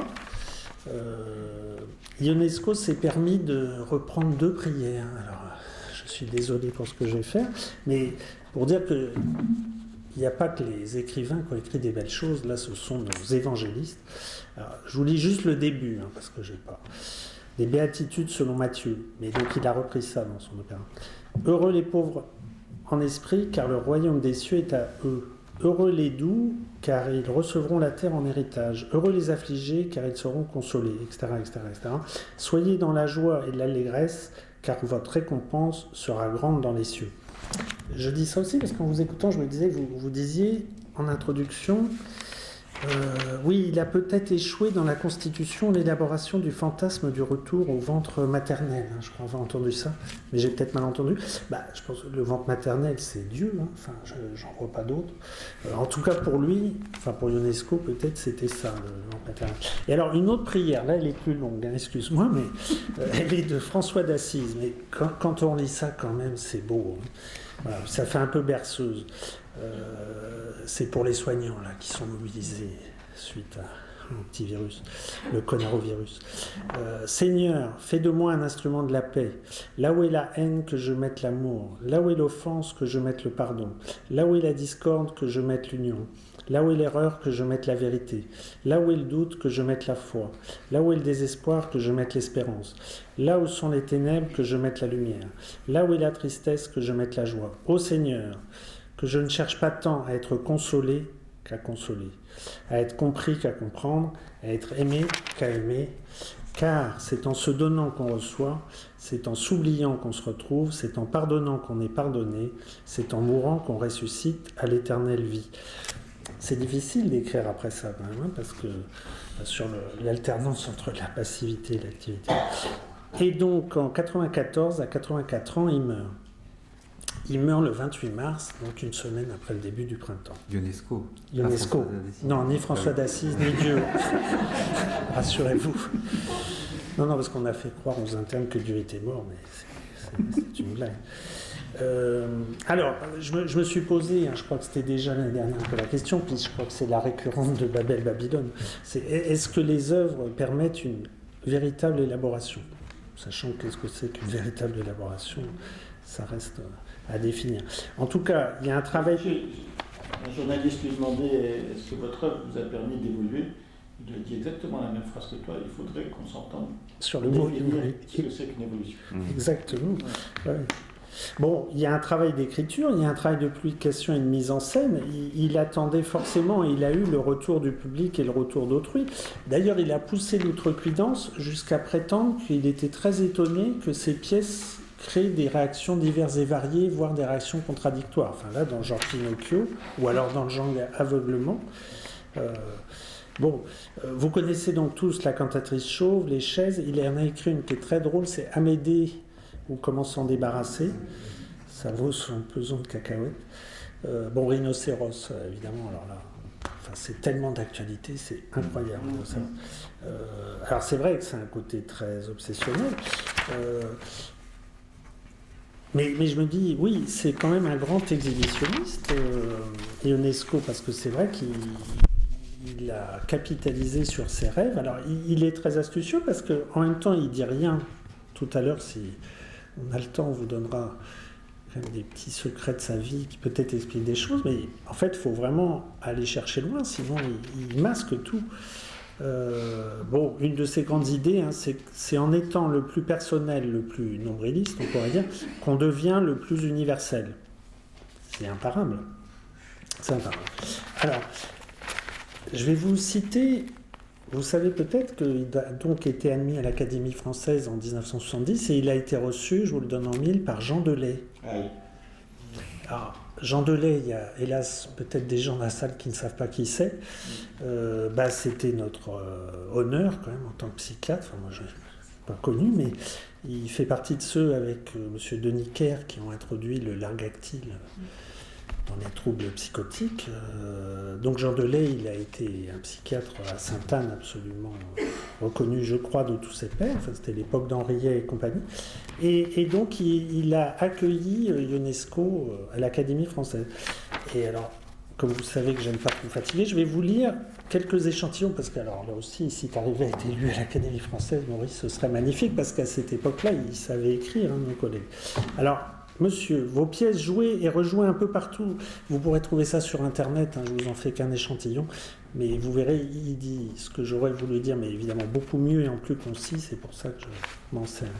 Vos pièces jouées et rejouées un peu partout sur les scènes du monde ont fait de vous l'un des auteurs les plus représentés, sinon le plus assuré de ce qu'il représente. Magnifique. Le temps paraît déjà lointain, où le petit plateau des Noctambules présentait La cantatrice chauve à un public clairsemé et rétif. Ses débuts furent mal accueillis, puis elle devint un monstre sacré. On vous cite aujourd'hui parmi les classiques de l'absurde, mais je doute que vous vous sentiez plus à l'aise dans cette définition que dans une autre. Jaloux de votre indépendance, vous entendez n'être placé dans aucune école, fût-elle d'avant-garde, engagé dans aucun parti, fût-il de franc-tireur. Vous tenez à préserver les contradictions et les inconséquences d'un esprit libre dont on ne sait comment se servir parce qu'il n'est au service d'aucun système. Ce refus insolite à une époque où la pression des groupes, somme l'individu de s'agréger ou de disparaître, rend votre renommée d'autant plus singulière. Vous êtes un homme seul, le masque burlesque que porte votre théâtre recouvre une solitude. Ça a l'air bête quand on le lit comme ça, mais d'une part à l'époque, de fait, c'était pas si simple de ne pas rentrer dans une chapelle, et puis là aussi, ça reste d'une actualité très étonnante. Alors, je passe un peu... il dit quand même, aucune société n'a pu abolir la tristesse humaine, aucun système politique ne peut nous libérer de la douleur de vivre. Et oui, tout bêtement. Alors, il est né d'une mère française, Thérèse Icard, et d'un père roumain. Vous avez vécu votre enfance dans notre pays, que vous avez élu pour vôtre par amour de la langue maternelle. Vous n'aviez pas encore l'âge de raison que vous avez pressenti que la toute-puissante divinité qui régnait tendrement sur vos jeunes années n'était pas à l'abri du sort commun. Votre mère était malheureuse, elle était faible, elle pouvait mourir. C'est au sanglot de ce jour-là que vous faites remonter l'angoisse de votre enfance et le sentiment d'universelle précarité qui ne vous a plus quitté. Le sort de votre père ne vous inspirait pas la même inquiétude. Cet homme dur vous donna de l'autorité que vous avez tendance à confondre avec la tyrannie, une image que vous avez haïe. Une scène un soir à la maison, vous habitiez alors rue Blomet. Une de ces scènes navrantes et banales qui annoncent la rupture déchira votre amant Fantine et y laissa une marque ineffaçable. Il y a beaucoup d'années que votre père est mort et votre ressentiment s'est apaisé. Mais il était déjà tard dans votre vie quand vous avez pu écrire « Il était comme tout le monde, c'était ce que je lui ai reproché, c'est ce que j'ai eu tort de lui reprocher. » Encore une fois, je pense que le fait que ce soit un psychiatre qui parle, évidemment, pas sans importance. Alors, il fait un résumé absolument magnifique de toutes les œuvres, sachant qu'il en écrira d'autres après. Il se garde bien de faire une analyse sauvage, parce qu'il est évidemment très malin, mais de vos premières antipièces à vos dernières pièces, vous avez suivi votre pente, mais en la remontant. Ça, c'est du Gilles. Vous auriez pu aisément vous limiter au genre burlesque, mais votre vision comique de l'absurde s'accompagne d'un sentiment tragique de la vie, de plus en plus manifeste à mesure que vos personnages expriment votre propre angoisse devant la destinée. Un contrepoint d'humour noir et de lyrisme métaphysique caractérise votre nouvelle manière. Tenir l'équilibre entre des mouvements aussi contraires, entre le drôlatique et le pathétique, est un exercice de corde raide, mais c'est une belle audace de poursuivre à ses risques et périls des fins de plus en plus difficiles à atteindre, l'œuvre précédente n'étant que le tremplin de l'œuvre future. C'est ça qui est le problème. Quand on a fait quelque chose, c'est qu'après, il faut faire mieux. Enfin, il faut faire encore. Vous souvenez-vous, monsieur, de l'ode funambulesque où Banville a évoqué la légende d'un clown nostalgique qui faisait rire par ses tours de fantaisie, mais rêvait de l'inaccessible. Un soir, au cirque rempli d'enfants de tous âges, le funambule sauta si haut qu'il creva le plafond de toile et disparut dans les étoiles. Nous tenons trop à votre compagnie pour vous souhaiter pareil destin. Là aussi, venant d'un psychiatre, c'est plein de sous-entendus. Mais les gens de lettres, comme les gens du voyage, font parfois le métier d'illusionniste qui prête à la confusion des genres. L'ascension de ce saltimbanque, pailleté de l'or des astres et des chimères, symbolise l'instant de grâce où le bouffon rejoint la poésie. Vous avez rappelé dans vos souvenirs que la découverte de la poésie avait été à l'origine de votre vocation. On surprendrait certains amateurs de votre théâtre qui en apprécient surtout la noirceur ou la férocité, en leur révélant que vous avez été dans votre jeunesse un poète élégiaque, dont la sensibilité grandissait dans les serres chaudes du symbolisme, à l'ombre du jardin de la Fente. À la réalité quotidienne qui vous faisait horreur, vous opposiez les inspirations qui la transfigurent, les instants radieux où disiez-vous « Tout d'un coup, le monde acquiert une beauté inexplicable, n'importe quoi émerveille, tout est une épiphanie glorieuse, le moindre objet resplendit. » Vous avez ajouté plus tard, parce que ça c'est une récurrente de Ionesco, « Quand j'étais jeune, j'avais des ressources lumineuses, elles commencent à décroître, je vais vers la boue. » Le chant intérieur qui vous soulevait au temps des enthousiasmes ne s'est jamais tout à fait tu, mais il a pris des formes inattendues. Il s'est exprimé à l'âge de la maturité par la voix discordante d'une muse déplumée, la cantatrice chauve. À l'élégiaque avait succédé le satirique, dont la veine burlesque n'est qu'un lyrisme retourné. Comment s'opéra ce retournement, vous le direz peut-être un jour, puisque c'est le secret de votre histoire. Votre théâtre déclenche le rire, plus nerveux qu'il n'est gai, de la désillusion comique. Il évoque ces masques asiates, dont la grimace est la même dans l'excès du plaisir ou de la douleur. Je termine juste. S'il est vrai que certains anxieux vont mieux quand tout va mal, votre dernier spectacle leur fera du bien. Oui, c'est vrai. Enfin, comme David. Et Edith Piaf y allait très souvent quand elle allait mal. Ça l'a régénéré. C'est une compensation pour la conscience malheureuse de bafouer la réalité ou de la réduire en miettes, comme pour mettre hors d'atteinte, le souvenir des épiphanies. Quand, à propos de l'interprétation jungienne des symboles, vous dénoncez amèrement l'impossible mariage du ciel et de la terre, celle-ci n'étant que boue et décomposition, vous trahissez par votre amertume la persistance de votre nostalgie. Un jungien, précisez-vous, dirait que ce que j'écris est névrotique parce que ma littérature exprime la séparation entre la terre et le ciel. Tantôt, en effet, c'est la lourdeur, l'épaisseur, la terre, la boue, tantôt c'est le ciel, la légèreté, l'évanescence. Cette définition interplanétaire et romantique, trop romantique de la névrose, paraît d'autant mieux vous convenir que vous ajoutez « S'il n'y a pas de névrose, il n'y a pas de littérature. La santé n'est ni poétique ni littéraire. » S'il n'y a pas de névrose, il n'y a pas de littérature. La santé n'est ni poétique ni littéraire. Voici une affirmation bien troublante pour un médecin, mais il paraît opportun de ne pas y insister. Quelle que soit l'attraction du ciel, laissez à vos doublures les exploits aériens et demeurez longtemps avec les autres enfants du Limon sur cette terre où nous pataugeons. Enfants du Limon, ça fait penser à Raymond Queneau, qui a écrit un livre qui s'appelle Les Fous littéraires, que je vous conseille au passage. Si décourageante qu'en soit parfois la pesanteur, vous avez le don du comique qui permet d'en rire et le don du rêve qui permet de s'en libérer. Ces délivrances, vous les rendez sensibles à votre public, aujourd'hui nombreux dans le monde et dont l'audience même, indépendante des pays et des régimes, est le signe que vous avez su rejoindre à travers des mythes simples quelque chose d'essentiel. Voilà. Bon, il y aurait un certain nombre d'autres choses à vous dire.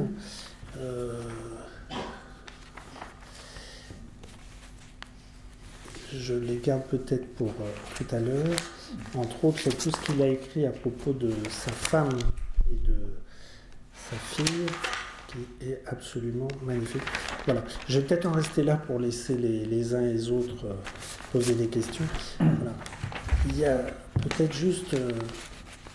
c'est ça, vous avez très très bien raconté le côté très anxiogène de sa fin de vie ou de la fin de vie, quoi qu'il arrive. Et lui, ce qui est extraordinaire, c'est cette façon de se réanimer, puisque, encore une fois, il parle de cette sorte d'instant fondateur, quand il avait 17-18 ans, enfin jeune adulte, où il aurait connu une sorte d'état d'élévation, d'état de bonheur absolu. Et c'est vrai qu'on dirait que c'est comme si il essayait, alors en atténué, de se le régénérer. Et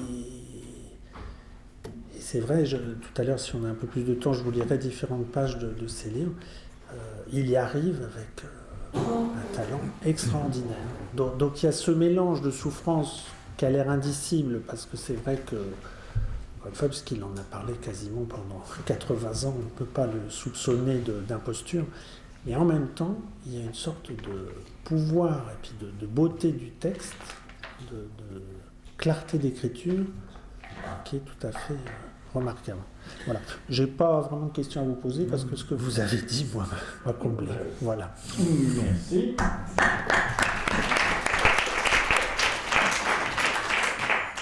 Merci beaucoup à Benoît. Vraiment un texte absolument magnifique.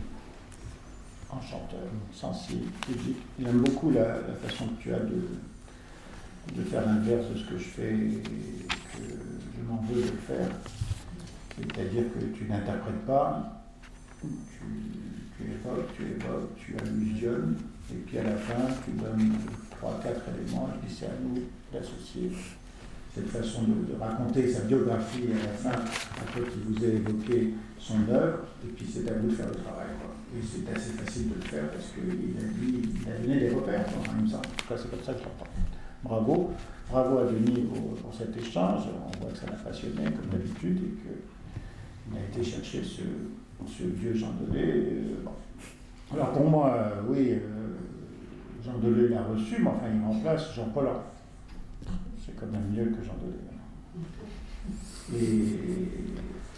Et le fameux moment, c'est pas 17, c'est autour de 14. En tout cas pour moi. Et ça change tout, 14 ou 17, pour des psychiatres. Mais, comme l'a dit Denis, la parole est à l'Assemblée. Et puis ensuite, nous reviendrons, Denis et moi, et Benoît, pour évoquer différents points. Je vous ai vu très attentifs. J'en ai vu quelques-uns se déprimer. Comme rarement. Je vous ai dit que cet homme est dangereux. Mais j'en ai vu d'autres sourire, j'en ai vu se mélancoliser, se nostalgiser. Enfin, j'ai vu plein de choses très impressionnantes. On aurait dû mettre la caméra ici, c'est assez... Maurice, simplement. Allez, vas-y. Jean Delay a écrit une très belle étude sur Gide. La jeunesse d'André Gide par Jean Delay, c'est quand même pas mal. C'est un homme qui était assez averti, on a dit. Et pour ça, je connais un petit peu Florence Delay, qui est toujours à l'Académie française également. Et Urbain t'a rencontré il n'y a pas très longtemps. Cela dit, la question que je veux poser, il n'est pas tenté de mettre fin à sa vie, l'UNESCO devant tout ça, cette espèce d'effondrement complet. Il n'y a plus le sentiment que la vie lui échappe, que ça n'existe plus, les sentiments sont grands, la vieillesse est là, et il continue de vivre. Alors, qu'est-ce qui fait qu'il continue de vivre? Est-ce que c'est un masochisme, c'est beaucoup de choses. Bonne information. Est-ce que ce mélancolique, voilà, merci. ce dépressif chronique, a tenté de se suicider une fois ou deux au moins, non? Je ne suis pas sûr. Non. C'est toujours un peu latent, mais tout à l'heure, Denis me disait quelque chose, je pensais que vous alliez le reprendre, je me permets de le dire, mais c'était votre idée, je pense que c'est très très juste. C'est que vraisemblablement, que fréquenter le milieu du théâtre, fréquenter les troupes qui ont été très présentes pour que ses œuvres soient vues ici et ailleurs, parce qu'il a eu un succès considérable. Par exemple, Ionesco était très étonné et ravi que des thèses soient faites aux États-Unis sur son œuvre. Je pense que ces à-côté-là, ce regard renarcissisant, reconnaissant des diverses générations, à la fois les acteurs qui pouvaient être voilà, les siens, ses frères et sœurs, et puis les tout jeunes, je pense que ça a beaucoup porté Ionesco par rapport en effet à ce qu'on... c'est même pas qu'on pressent, enfin, ça prend aux tripes, cette mélancolie à fleur de peau dans chacun des textes. Hein. Malgré la dimension, là j'ai pas trop mis ça en avant, faute de très bien connaître son théâtre et d'avoir le temps de le relire et de le relire, mais il y a des moments assez cocasses malgré... c'est violent, c'est violent. Hein. Alors, je comprends qu'on se déprime, hein, parce que c'est... Moi, c'est la beauté de sa langue qui m'a aidé à tenir bon. Vous voyez, c'est quelqu'un que j'ai eu plaisir à lire à voix haute, ce que je ne fais jamais. Et tu nous as donné plaisir à t'entendre le lire à voix haute. Oui, et c'est pour ça aussi que j'ai eu envie d'écrire et que j'ai eu plaisir. Ma conférence, je ne la lis pas tout le temps à voix haute, loin de là. Il de sa désespérance. Ouais. Il n'est pas dans l'espoir, il est dans le désespoir. J'entends comme ça, quelque chose qui... Bon, est-ce qu'il en joue? J'en sais rien.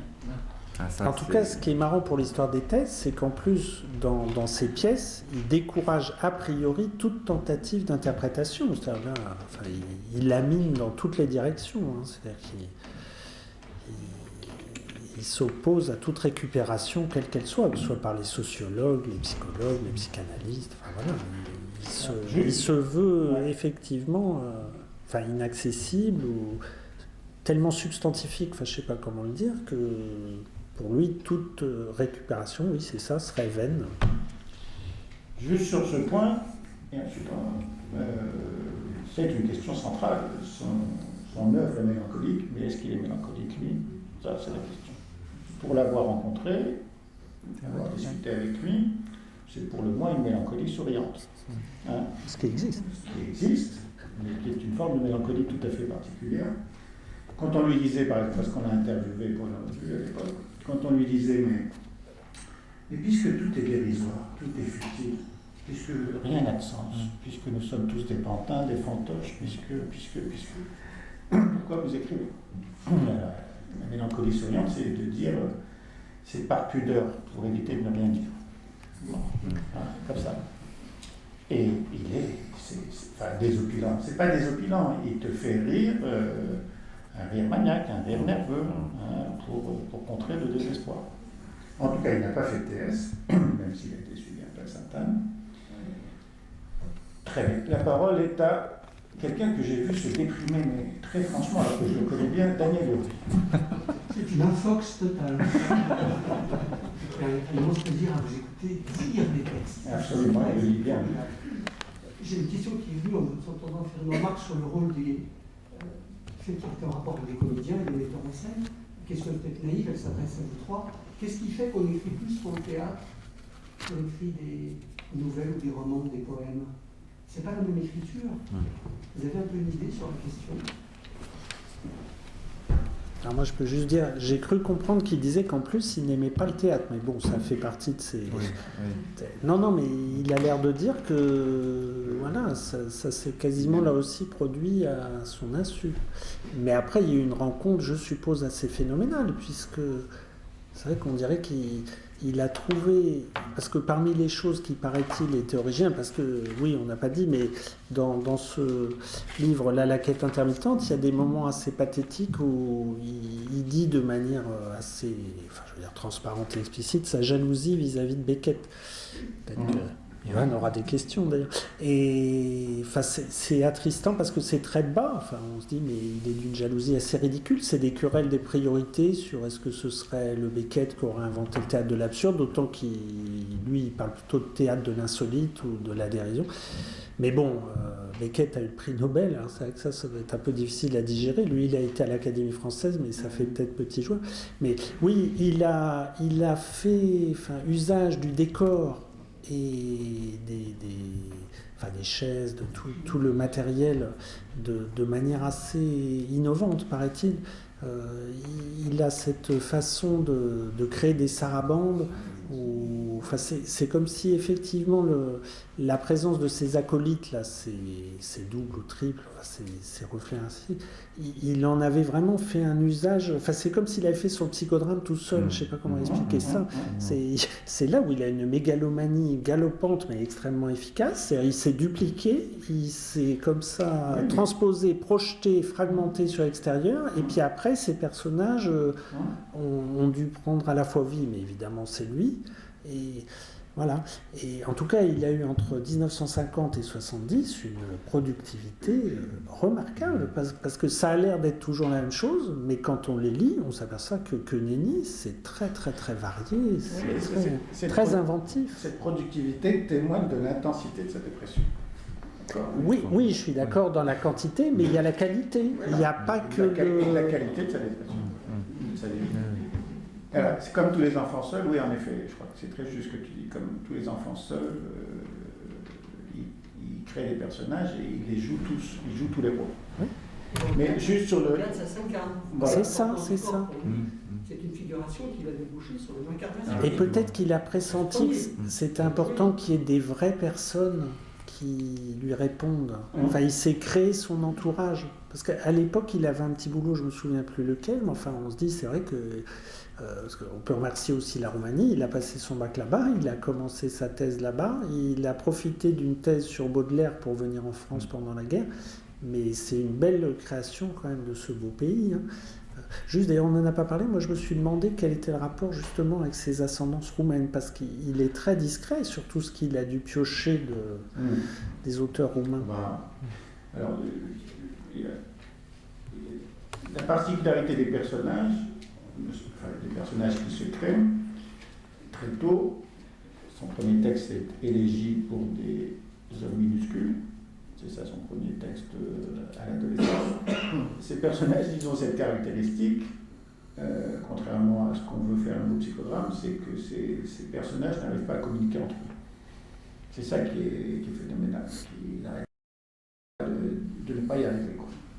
Sur le théâtre, la jalousie avec Beckett, c'est que Beckett, il sait écrire et pas lui. Lui, il a besoin de l'architectonie du théâtre pour tenir. Et puis un jour, il essaye avec Rhinocéros. Rhinocéros est une pièce de théâtre et une nouvelle. Mais c'est la seule fois. Après, le solitaire, les autres, c'est pas des vrais romans.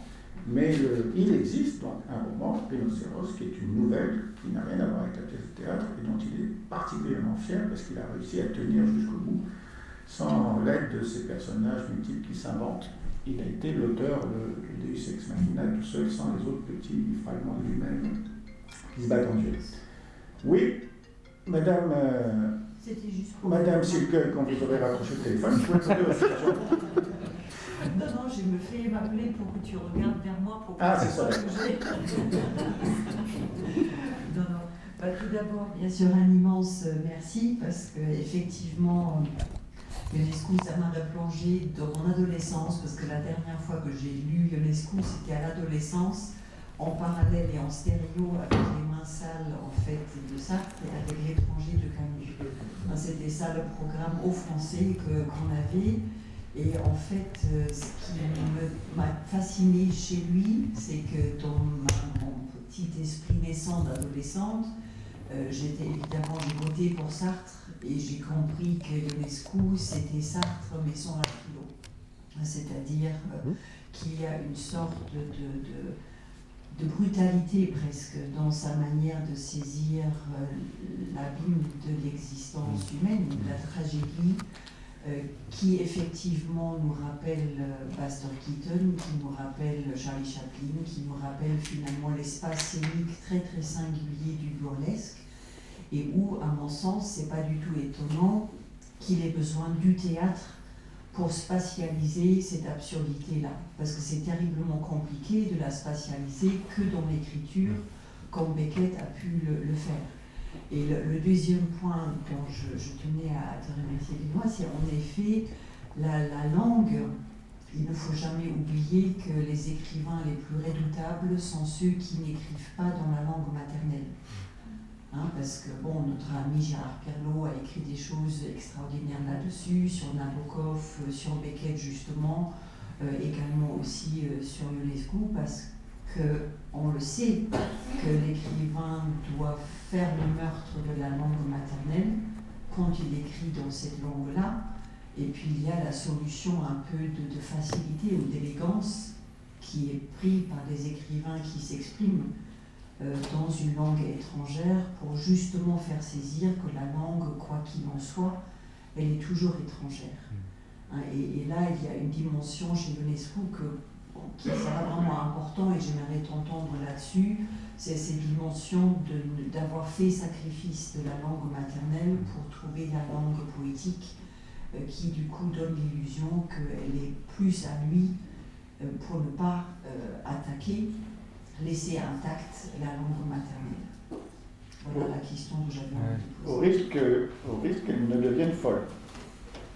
La langue de Ah oui. Ionesco devient toujours folle. Ah oui, il y a des moments où ça part en vrille, on la comprend plus, il assume les néologismes et les coq à l'âne.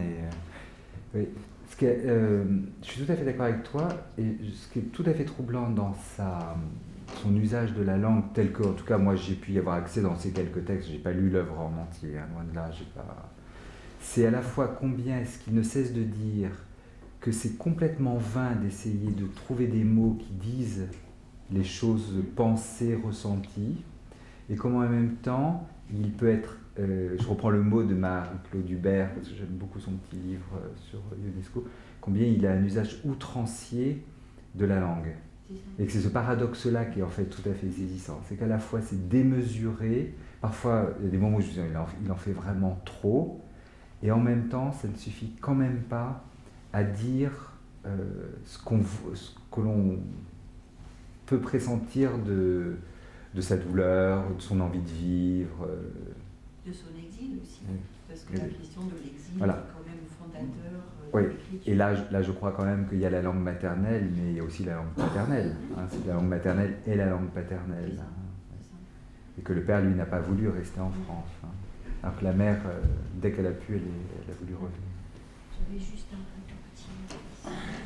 un petit point. En plus, j'ai eu la chance de rencontrer sa fille, en fait, au Centre culturel international de Sérésie, parce qu'on était en doublon, elle sur le colloque sur son père, et donc moi sur le colloque sur Rilke.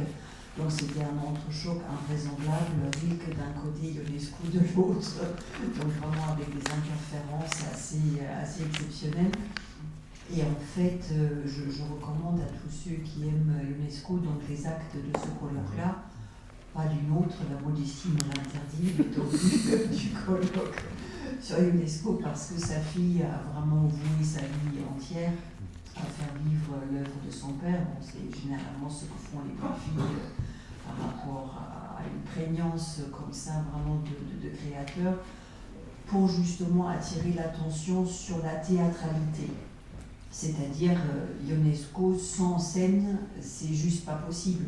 Et en effet, mon professeur de français, quand j'avais 14 ans, nous a fait travailler sur le texte, Rhinocéros, et pas sur la pièce.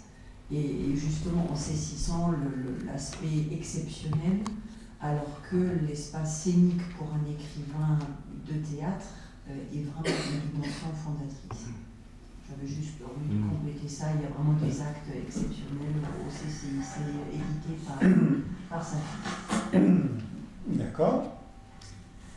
Et Ionesco se désolait d'ailleurs du peu d'audace de bien des metteurs en scène de ses œuvres.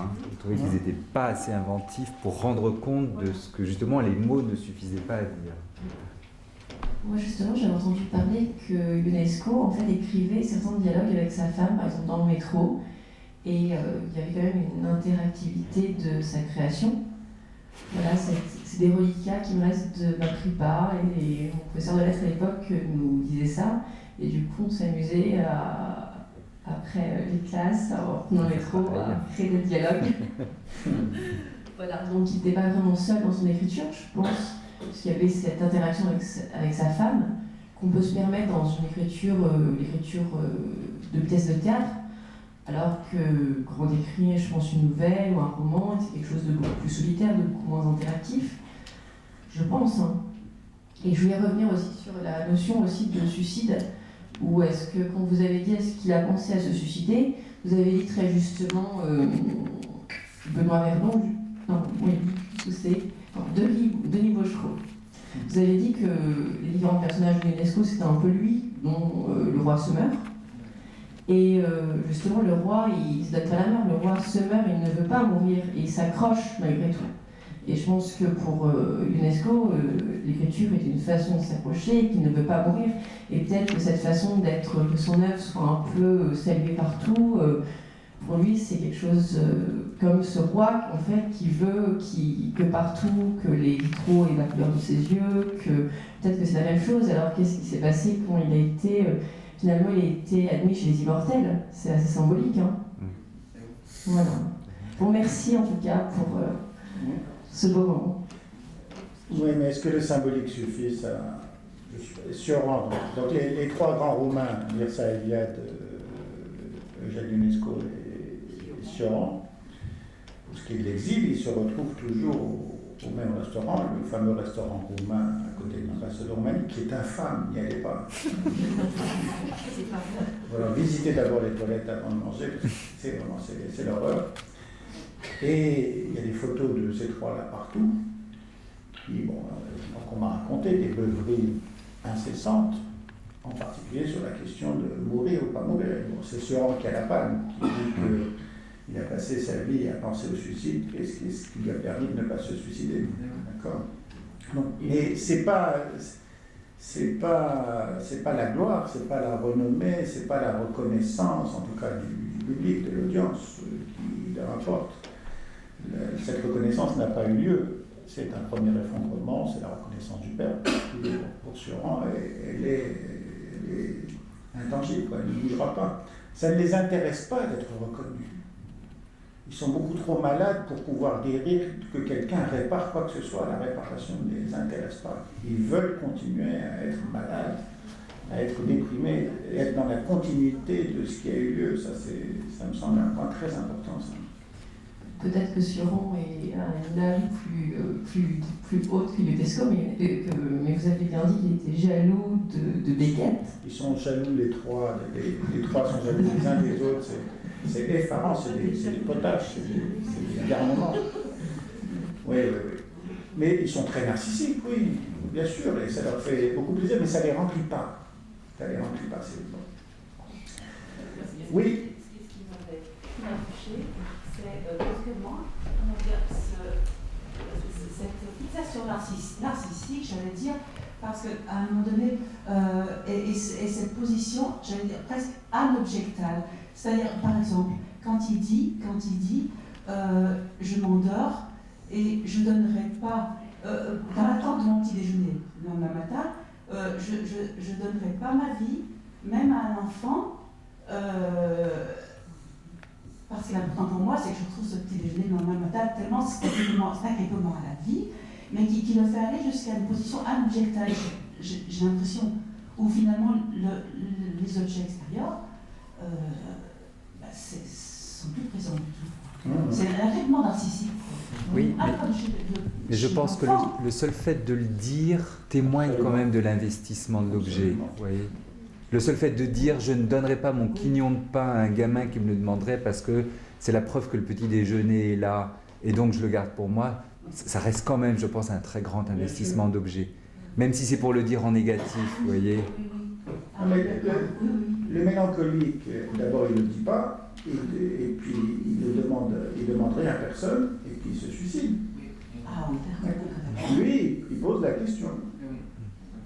Mais ceci dit, dans une interview, il dit exactement ce que vous dites, c'est-à-dire qu'il a un besoin majeur de se détacher des objets autour de lui. Mais ça, ce qu'il rapporte à un moment à propos de sa mère, et ça, je trouve que c'est terrible quand il dit, mais c'est quand ma mère est... Enfin, quand il était petit, reconstruit dans l'écriture d'adulte, hein, évidemment, mais quand il dit, c'était très dur quand elle partait, qu'elle me laissait dans le pensionnat de gamin. Mais en fait, petit à petit, ce qui est devenu le plus dur, c'est quand elle était là. Parce que c'est quand elle était là que je savais qu'elle pouvait mourir et que moi aussi je pouvais mourir. Alors que quand elle n'était pas là, elle, et c'est là qu'on voit quand même la difficulté d'investir d'autres objets. Il dit oui, il y avait les autres gamins, il y avait les autres profs, etc. Et là, ça tenait. Et dès que cette mère revenait, de nouveau, l'idée de la mort dans la vie était là.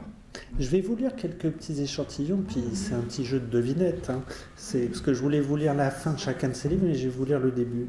Je cherche dans mon souvenir, c'est le début de passé, présent, passé, parce que je cherche dans mon souvenir les premières images de mon père. Je vois des couleurs sombres, j'avais 2 ans je crois, en chemin de fer. Ma mère est près de moi, elle a un grand chignon. Mon père en face de moi, près de la fenêtre. Je ne vois pas son visage. Je vois les épaules, je vois un veston. Soudain, le tunnel, je crie.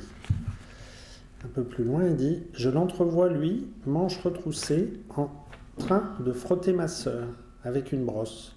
Ma sœur est dans la baignoire de métal, dans l'eau grise. » Alors là, un élément biographique qui a peut-être son importance, qui n'en a peut-être pas. L'autre maison, celle d'Alfort ou de Maison Alfort. Par terre, près du mur jaune, sur une couverture, mon petit frère Mircea, mort d'une méningite à l'âge de 18 mois. Il fait chaud, car il n'a sur lui qu'une petite chemise. C'est le seul souvenir tellement vague que je garde de lui. Mircea est entouré de ses jouets ou d'autres objets. Si je me souviens bien, la chambre est vide ou à peine meublée. Quel âge devait avoir mon frère ? 1 an ou 15 mois, puisqu'il s'était né assis. Tous les 4, nous jouons avec lui à cache-cache. Nous allons tous les 4 dans la chambre à côté. Mircea se tait, il nous attend. Nous surgissons brusquement par la petite porte, près de la fenêtre. Ma sœur et moi d'abord, derrière nous, à une très grande altitude, nos parents, dans l'ouverture de la porte. Dès qu'il nous aperçoit, Mircea éclate de rire. Je le vois encore, sur sa couverture, à peu près nu, riant. Nous sortons de la chambre, nous revenons, le même jeu, plusieurs fois. Il avait les yeux noirs. C'est ma mère qui me disait que Mircea était le seul de ses 3 enfants à avoir comme elle les yeux noirs. En pensant à cette scène, je vois ma mère riant du même rire que mon frère. Je vois moins bien mon père. Oui, il y est lui aussi. Moi, je devais avoir 4 ans, 4 ans et demi. La boucle est bouclée. Oui. Vas-y. Le rapport qui existe là. Albert Cohen est beaucoup plus honnête de cette façon, avec une grande lucidité, il assume. Dans le livre de ma mère, Albert Cohen dit à un moment donné à propos de la vieillesse, on parle de la vieillesse, le rapport avec la mère. Maman, depuis que tu n'es plus, me voilà passer de l'enfance à la vieillesse. Avec toi, je n'avais pas besoin de faire semblant. Je me sentais en lieu sûr. Que dire par rapport à l'UNESCO qui effectivement a un rapport tout à fait ambivalent, en fait. Il un petit peu, il rappelle un petit peu par exemple Proust, quand sa mère monte, il est dans la chambre et qu'il attend, il entend ses pas, ainsi de suite, et dès qu'elle part, c'est l'angoisse, c'est l'anxiété. Il a autant de plaisir à attendre le départ de sa mère qu'effectivement cette séparation, parce qu'il sait qu'elle va retourner retrouver. Voilà. Mais chez Cohen, il y a quelque chose où il assume finalement ce passage de l'enfance à la vieillesse via la mort de sa mère. Et ça me paraît très, très intéressant. Je peux vous en penser par rapport à Ionesco qui, lui, effectivement, son sentiment de solitude, d'élargement, d'effondrement. Enfin, voilà, je reviens sur ça. Oui. Ionesco, c'est la mort. Hein, oui, bien sûr. Là, c'est la vie. Oui. Autre chose. Il continue de vivre avec la vieillesse, avec l'absence de sa mère. Et la mort, il ne passe pas là, comme dit Maurice. Non. Juste. C'est la mort c'est éternel quand vous passez par là. Absolument. C'est la phrase de Woody Allen tout le monde. L'éternité s'élance sur toi à la fin. Oui, non, mais c'est surtout la mélancolie, c'est-à-dire que vous êtes mort et pas mort en même temps. Et oui. Ça, c'est le quota, c'est formidable. Donc, c'est éternel. Une souffrance éternelle. Absolument. Qui vous maintient en vie éternellement, puisque vous souffrez éternellement, à vivre. Quoi. Mais bon, on ne va pas sombrer dans le désespoir. Qui va intervenir encore? Alors moi, je vais dire deux, trois choses. Bon, Denis l'a dit, c'est magnifique de t'entendre et ensuite que le travail associatif se fait immédiatement pour essayer de faire un peu Babylone, c'est-à-dire psychanalyse et littérature, sans bien sûr se précipiter dans des interprétations sauvages ou des pathobiographies, alors que l'auteur n'est plus là pour se défendre, ni son œuvre. Patou comme Patou, P-A-T-A-U-D. Mais ce que j'ai retenu de ma préparation, une scène majeure, 6 ans, rue Blomet, pas loin d'ici, à côté du square Rue Girard. Il est seul avec sa mère. Le père est reparti à Bucarest. Il va faire semblant de mourir alors qu'il est en train de se remarier. La grosse Bertha, c'est comme ça qu'il parle, c'est la guerre. La grosse Bertha tombe, boum. Il a des terreurs nocturnes réelles, pas des terreurs nocturnes fantasmées d'enfants, non, de bon. Et juste après, il associe, elle m'amène le lendemain au Luxembourg pour voir le spectacle de marionnettes. Et là, il y a une scène, moi, qui me fait frémir. Il raconte, toujours en souriant, avec une gueule d'enfant. C'est un vieillard poupin. Ah oui. Il ne vieillit pas. C'est un beau vieillard qui ne vieillit pas. Il n'y a pas une ride, c'est lisse. On dirait Orson Welles dans Citizen Kane, quoi. Il ne vieillit pas. Et il est au Luxembourg avec sa mère et il regarde le spectacle de marionnettes classiques. Et tous les enfants rient sauf lui. Voilà. Ça, c'est une image, à mon avis, importante. C'est-à-dire que je pense que la mélancolie ou la mélancolisation du monde commence déjà très tôt, puisqu'il est quand même contaminé sacrément par la maison maternelle, avec ses bras qui tombent. C'est-à-dire que le mélancolique, c'est celui qui voit les choses telles qu'elles sont, qui est dans le réel, confronté au réel, pas à la réalité. Les autres gamins se marrent, ils ont une distanciation possible. Lui, il voit très bien que l'autre frappe l'autre, que l'autre est parti avec la femme de l'autre, que tout ça, il est déjà confronté au réel. Ensuite, là, mon désaccord profond avec Denis Bouchereau, c'est pas 17 ans, c'est 14 ans, autour de 14 ans.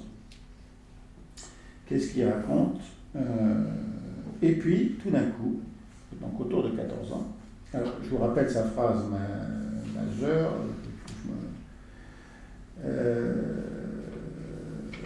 j'ai mûri avant de naître, je n'avais pas loin de 14 ans, voilà pourquoi j'ai pu me rendre compte plus facilement que la plupart des autres de quoi il s'agissait. J'ai commencé à naître à 14 ans.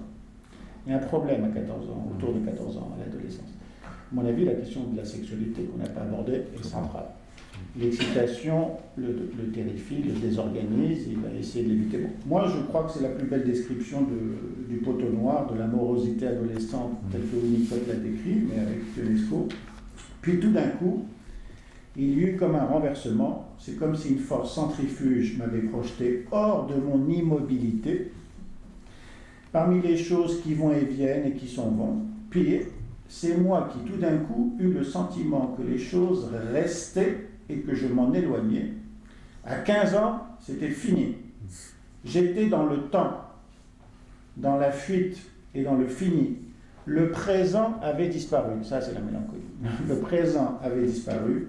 Il n'y eut plus pour moi qu'un passé et qu'un demain, un demain senti déjà comme un passé. Boum, il est bloqué. Et là, le poteau noir, c'est qu'il attend que quelqu'un, c'est-à-dire un psychothérapeute, quelqu'un, le poteau noir, la métaphore maritime, c'est qu'il attend que le vent se lève. Dans cette mer étale mélancolique qui ne bouge plus, immobilisée, il attend que le père, il y a un appel au père, comme dirait notre amie Catherine Chabert, il y a un appel au père, et un père qui ne vient pas et qui est un sacré salopard, fondamentalement. Il ne vient pas élever son enfant, il ne vient pas souffler dessus, et il rencontre personne là. Et dans l'interview qu'on avait faite, oui, on lui avait dit à un certain moment une psychothérapie à l'adolescence, il a dit non, il a commencé beaucoup plus tard en Suisse avec un Jungien. Voilà, c'était pour vous dire qu'il faut commencer très tôt, quoi. Donc le temps s'arrête là, le temps s'arrête, le présent n'existe plus, le futur n'est qu'un passé sans cesse recommencer. Le futur prend l'image du passé. Le passé s'installe comme destin, la fameuse question du destin chez Ionesco. Très bien. Enfin, l'idée chez Ionesco, c'est que l'homme dérisoire, l'homme absurde, c'est celui qui n'a même pas de destin. encore, le tragique, c'est d'avoir un destin avec des règles et des fantasmes et des oracles qui font que tu vas mourir parce que si tu prends le pouvoir, tu vas tuer ton père, etc. Bon, c'est déjà tragique. Mais le comique, c'est de ne pas avoir de destin parce qu'il n'y a pas de règles. Et de toute façon, tu vas mourir, il n'y a pas de règles. Voilà. Ça se retourne comme un gant. Donc l'adolescence et la sexualité. On n'a pas parlé de la sexualité. Sa femme, c'est une drôle de femme. C'est la même pour moi que la femme de Nabokov. C'est deux grands enfants, deux grands mélancoliques, cela, avec une femme mère qui les accompagne et qui les aide à accoucher de leur écriture. Ça, c'est incontestable. Qu'est-ce que j'ai noté? Bon, la question de l'imposture, très, très forte chez le vrai mélancolique, et dont il joue merveilleusement. Donc, si vous rentrez ce soir, vous n'arrivez pas à dormir. Vous savez, ce vieux, enfin vous l'avez fait, enfin moi je le fais tout le temps, ce vieux rêve qu'on fait, c'est qu'on repasse le bac. Tu l'as fait, toi? Je ressoutiens ma thèse. Voilà, moi aussi, moi je ne suis pas nommé. Bon, je ne sais pas comment ça s'est fait, on m'a nommé, mais c'est pas ça, donc je le repasse, c'est bon. Et bien, la lacune, c'est un académicien, donc comme lui, à qui on demande de repasser le bachot, et il l'a pas. Et alors là, il se met dans une colère, moi, c'est absolument magnifique. Et ça, depuis que j'ai lu ce texte, j'arrête de rêver que j'ai raté le bac. Ça aide, hein. Beckett, la phrase de Beckett qu'il adore, c'est pas n'importe laquelle, dans En attendant dodo, ma mère, c'était comme chez Beckett, une femme qui enfante en chevauchant les tombes. Bon, d'accord. Le dernier, la question du train chez l'UNESCO, la navette de 23 heures. Hein, ça, c'est pour toi, c'est Vialat qui a un très beau texte sur le vieillissement, c'est de prendre la navette de 23 heures. Je vais t'envoyer ça. Bon. Et lui, alors le train, c'est comme chez Proust, mais en plus compliqué. Le train, c'est un adolescent qui est dans un train qui file à toute vitesse et qui veut tirer la signale d'alarme pour que le train s'arrête, pour qu'il puisse descendre. Bon. Il veut absolument que ça s'arrête là. Alors le fantasme en effet, tu as raison, il n'arrive pas à élaborer une possibilité d'un retour au temps perdu, au paradis perdu, ou un fantasme au retour au maintenant. Non, il y a quelque chose de bloqué. De toute façon, s'il y va, dans cette antre maternelle marécageuse, putride, mélancolique. L'insécurité est permanente, c'est ça qui est terrible. Et dans Jacques ou l'Insoumission, c'est la scène la plus désopilante sur le mariage. Donc Jacques, c'est un adolescent, il ne veut pas passer le cap de l'adolescence. Et il dit non. Donc c'est Lacan, je dis je en disant non. Mais il insiste, non, 2 fois non, 3 fois non. Et il y a moi j'ai lu la pièce, et une femme qui lui dit mais il va bien falloir y passer, quoi. Mais alors, comme c'est un peu civilisé, élaboré, c'est pas passer à la sexualité, c'est passer au mariage, mais c'est la même chose. Et il est effrayé par la possibilité d'une relation sexuelle, parce qu'il décrit tout de suite une aspiration. Oui. On va le décaloter pour lui donner d'autres calots dans lesquels il rentrerait et il ne pourrait plus en sortir. Enfin, tout ça n'est pas. Il faut avoir une mère habitable, si je puis dire, pour pouvoir fantasmer. La question du corps, puisque c'est un truc qui t'importe, je me souviens qu'on avait discuté, il n'a pas de corps, Ionesco. Enfin, il n'a pas de corps. Il a un corps, mais il n'est pas un corps. J'ai un corps, mais je ne suis pas un corps. Il n'habite pas, ce corps. Mais vraiment, il y a quelque chose d'ectoplasmique, du poteau noir là, qui reste, là, avec un risque de liquéfaction assez rapide, quoi. Il faut qu'il se soutienne. Le tonus vital n'est pas là, il se relance sans cesse. Bon. Et peut-être que justement l'expérience du vieillissement là, dans ce qu'il décrit de ses ralentissements, ses douleurs, ses sensations internes qui rendent le vécu corporel extrêmement périlleux, et toujours l'impression que ça risque de s'arrêter, de disjoncter. Là, ça a peut-être contraint à revivre avec son corps. Oui, mais moi je suis assez admiratif de ce que tu laisses entendre, que toi qui es spécialiste du vieillissement, qu'il y a un ressourcement possible, il y a une revisitation d'un certain nombre de choses qui permet de ne pas désespérer. Enfin, là, tu le redis encore là. C'est vrai? Ben, oui. Ou c'est une profession de foi de psychothérapeute? Non, je pense que... Non, c'est... pas faire une règle courante qui va de soi chez tout un chacun, mais oui, les ressources psychiques se mobilisent potentiellement. Ouais. Et paradoxalement, même dans cette expérience-là, tu vois, ce corps, moi je me le représente comme, en effet, moi je ne l'ai jamais vu, hein, les photos qu'on voit de lui, voilà, c'est un peu droupi, et ce qu'il décrit dans, je crois que c'est dans la quête intermittente de son expérience au château du Rondon, où il faut aller du fauteuil au lit, du lit au fauteuil, et qu'en fait c'est vraiment une épreuve, et là c'est les rares moments où il parle de son corps. Alors que dans la vase, donc j'ai vu que des extraits du film, et ce qu'il décrit du démembrement, c'est insoutenable. C'est d'une cruauté. Les angoisses de morcellement des patients psychotiques n'ont rien à envier à ce qu'il décrit. Hein. Donc le corps est quand même là, mais on n'y sent pas du tout cette tenue narcissique si précieuse et banale au point qu'on ne pense pas, quoi. Là, tu es peut-être de doigt de dire que chez un certain nombre de sujets âgés, pas aussi mélancoliques, il y a une revitalisation à partir même de la douleur du délabrement Du délabrement, en tout cas, des limitations corporelles qui font que de nouveau le corps est investi libidinalement, quitte à ce que ce soit dans la frustration, mais ça redevient un objet d'investissement. D'accord. Tu pourras lire les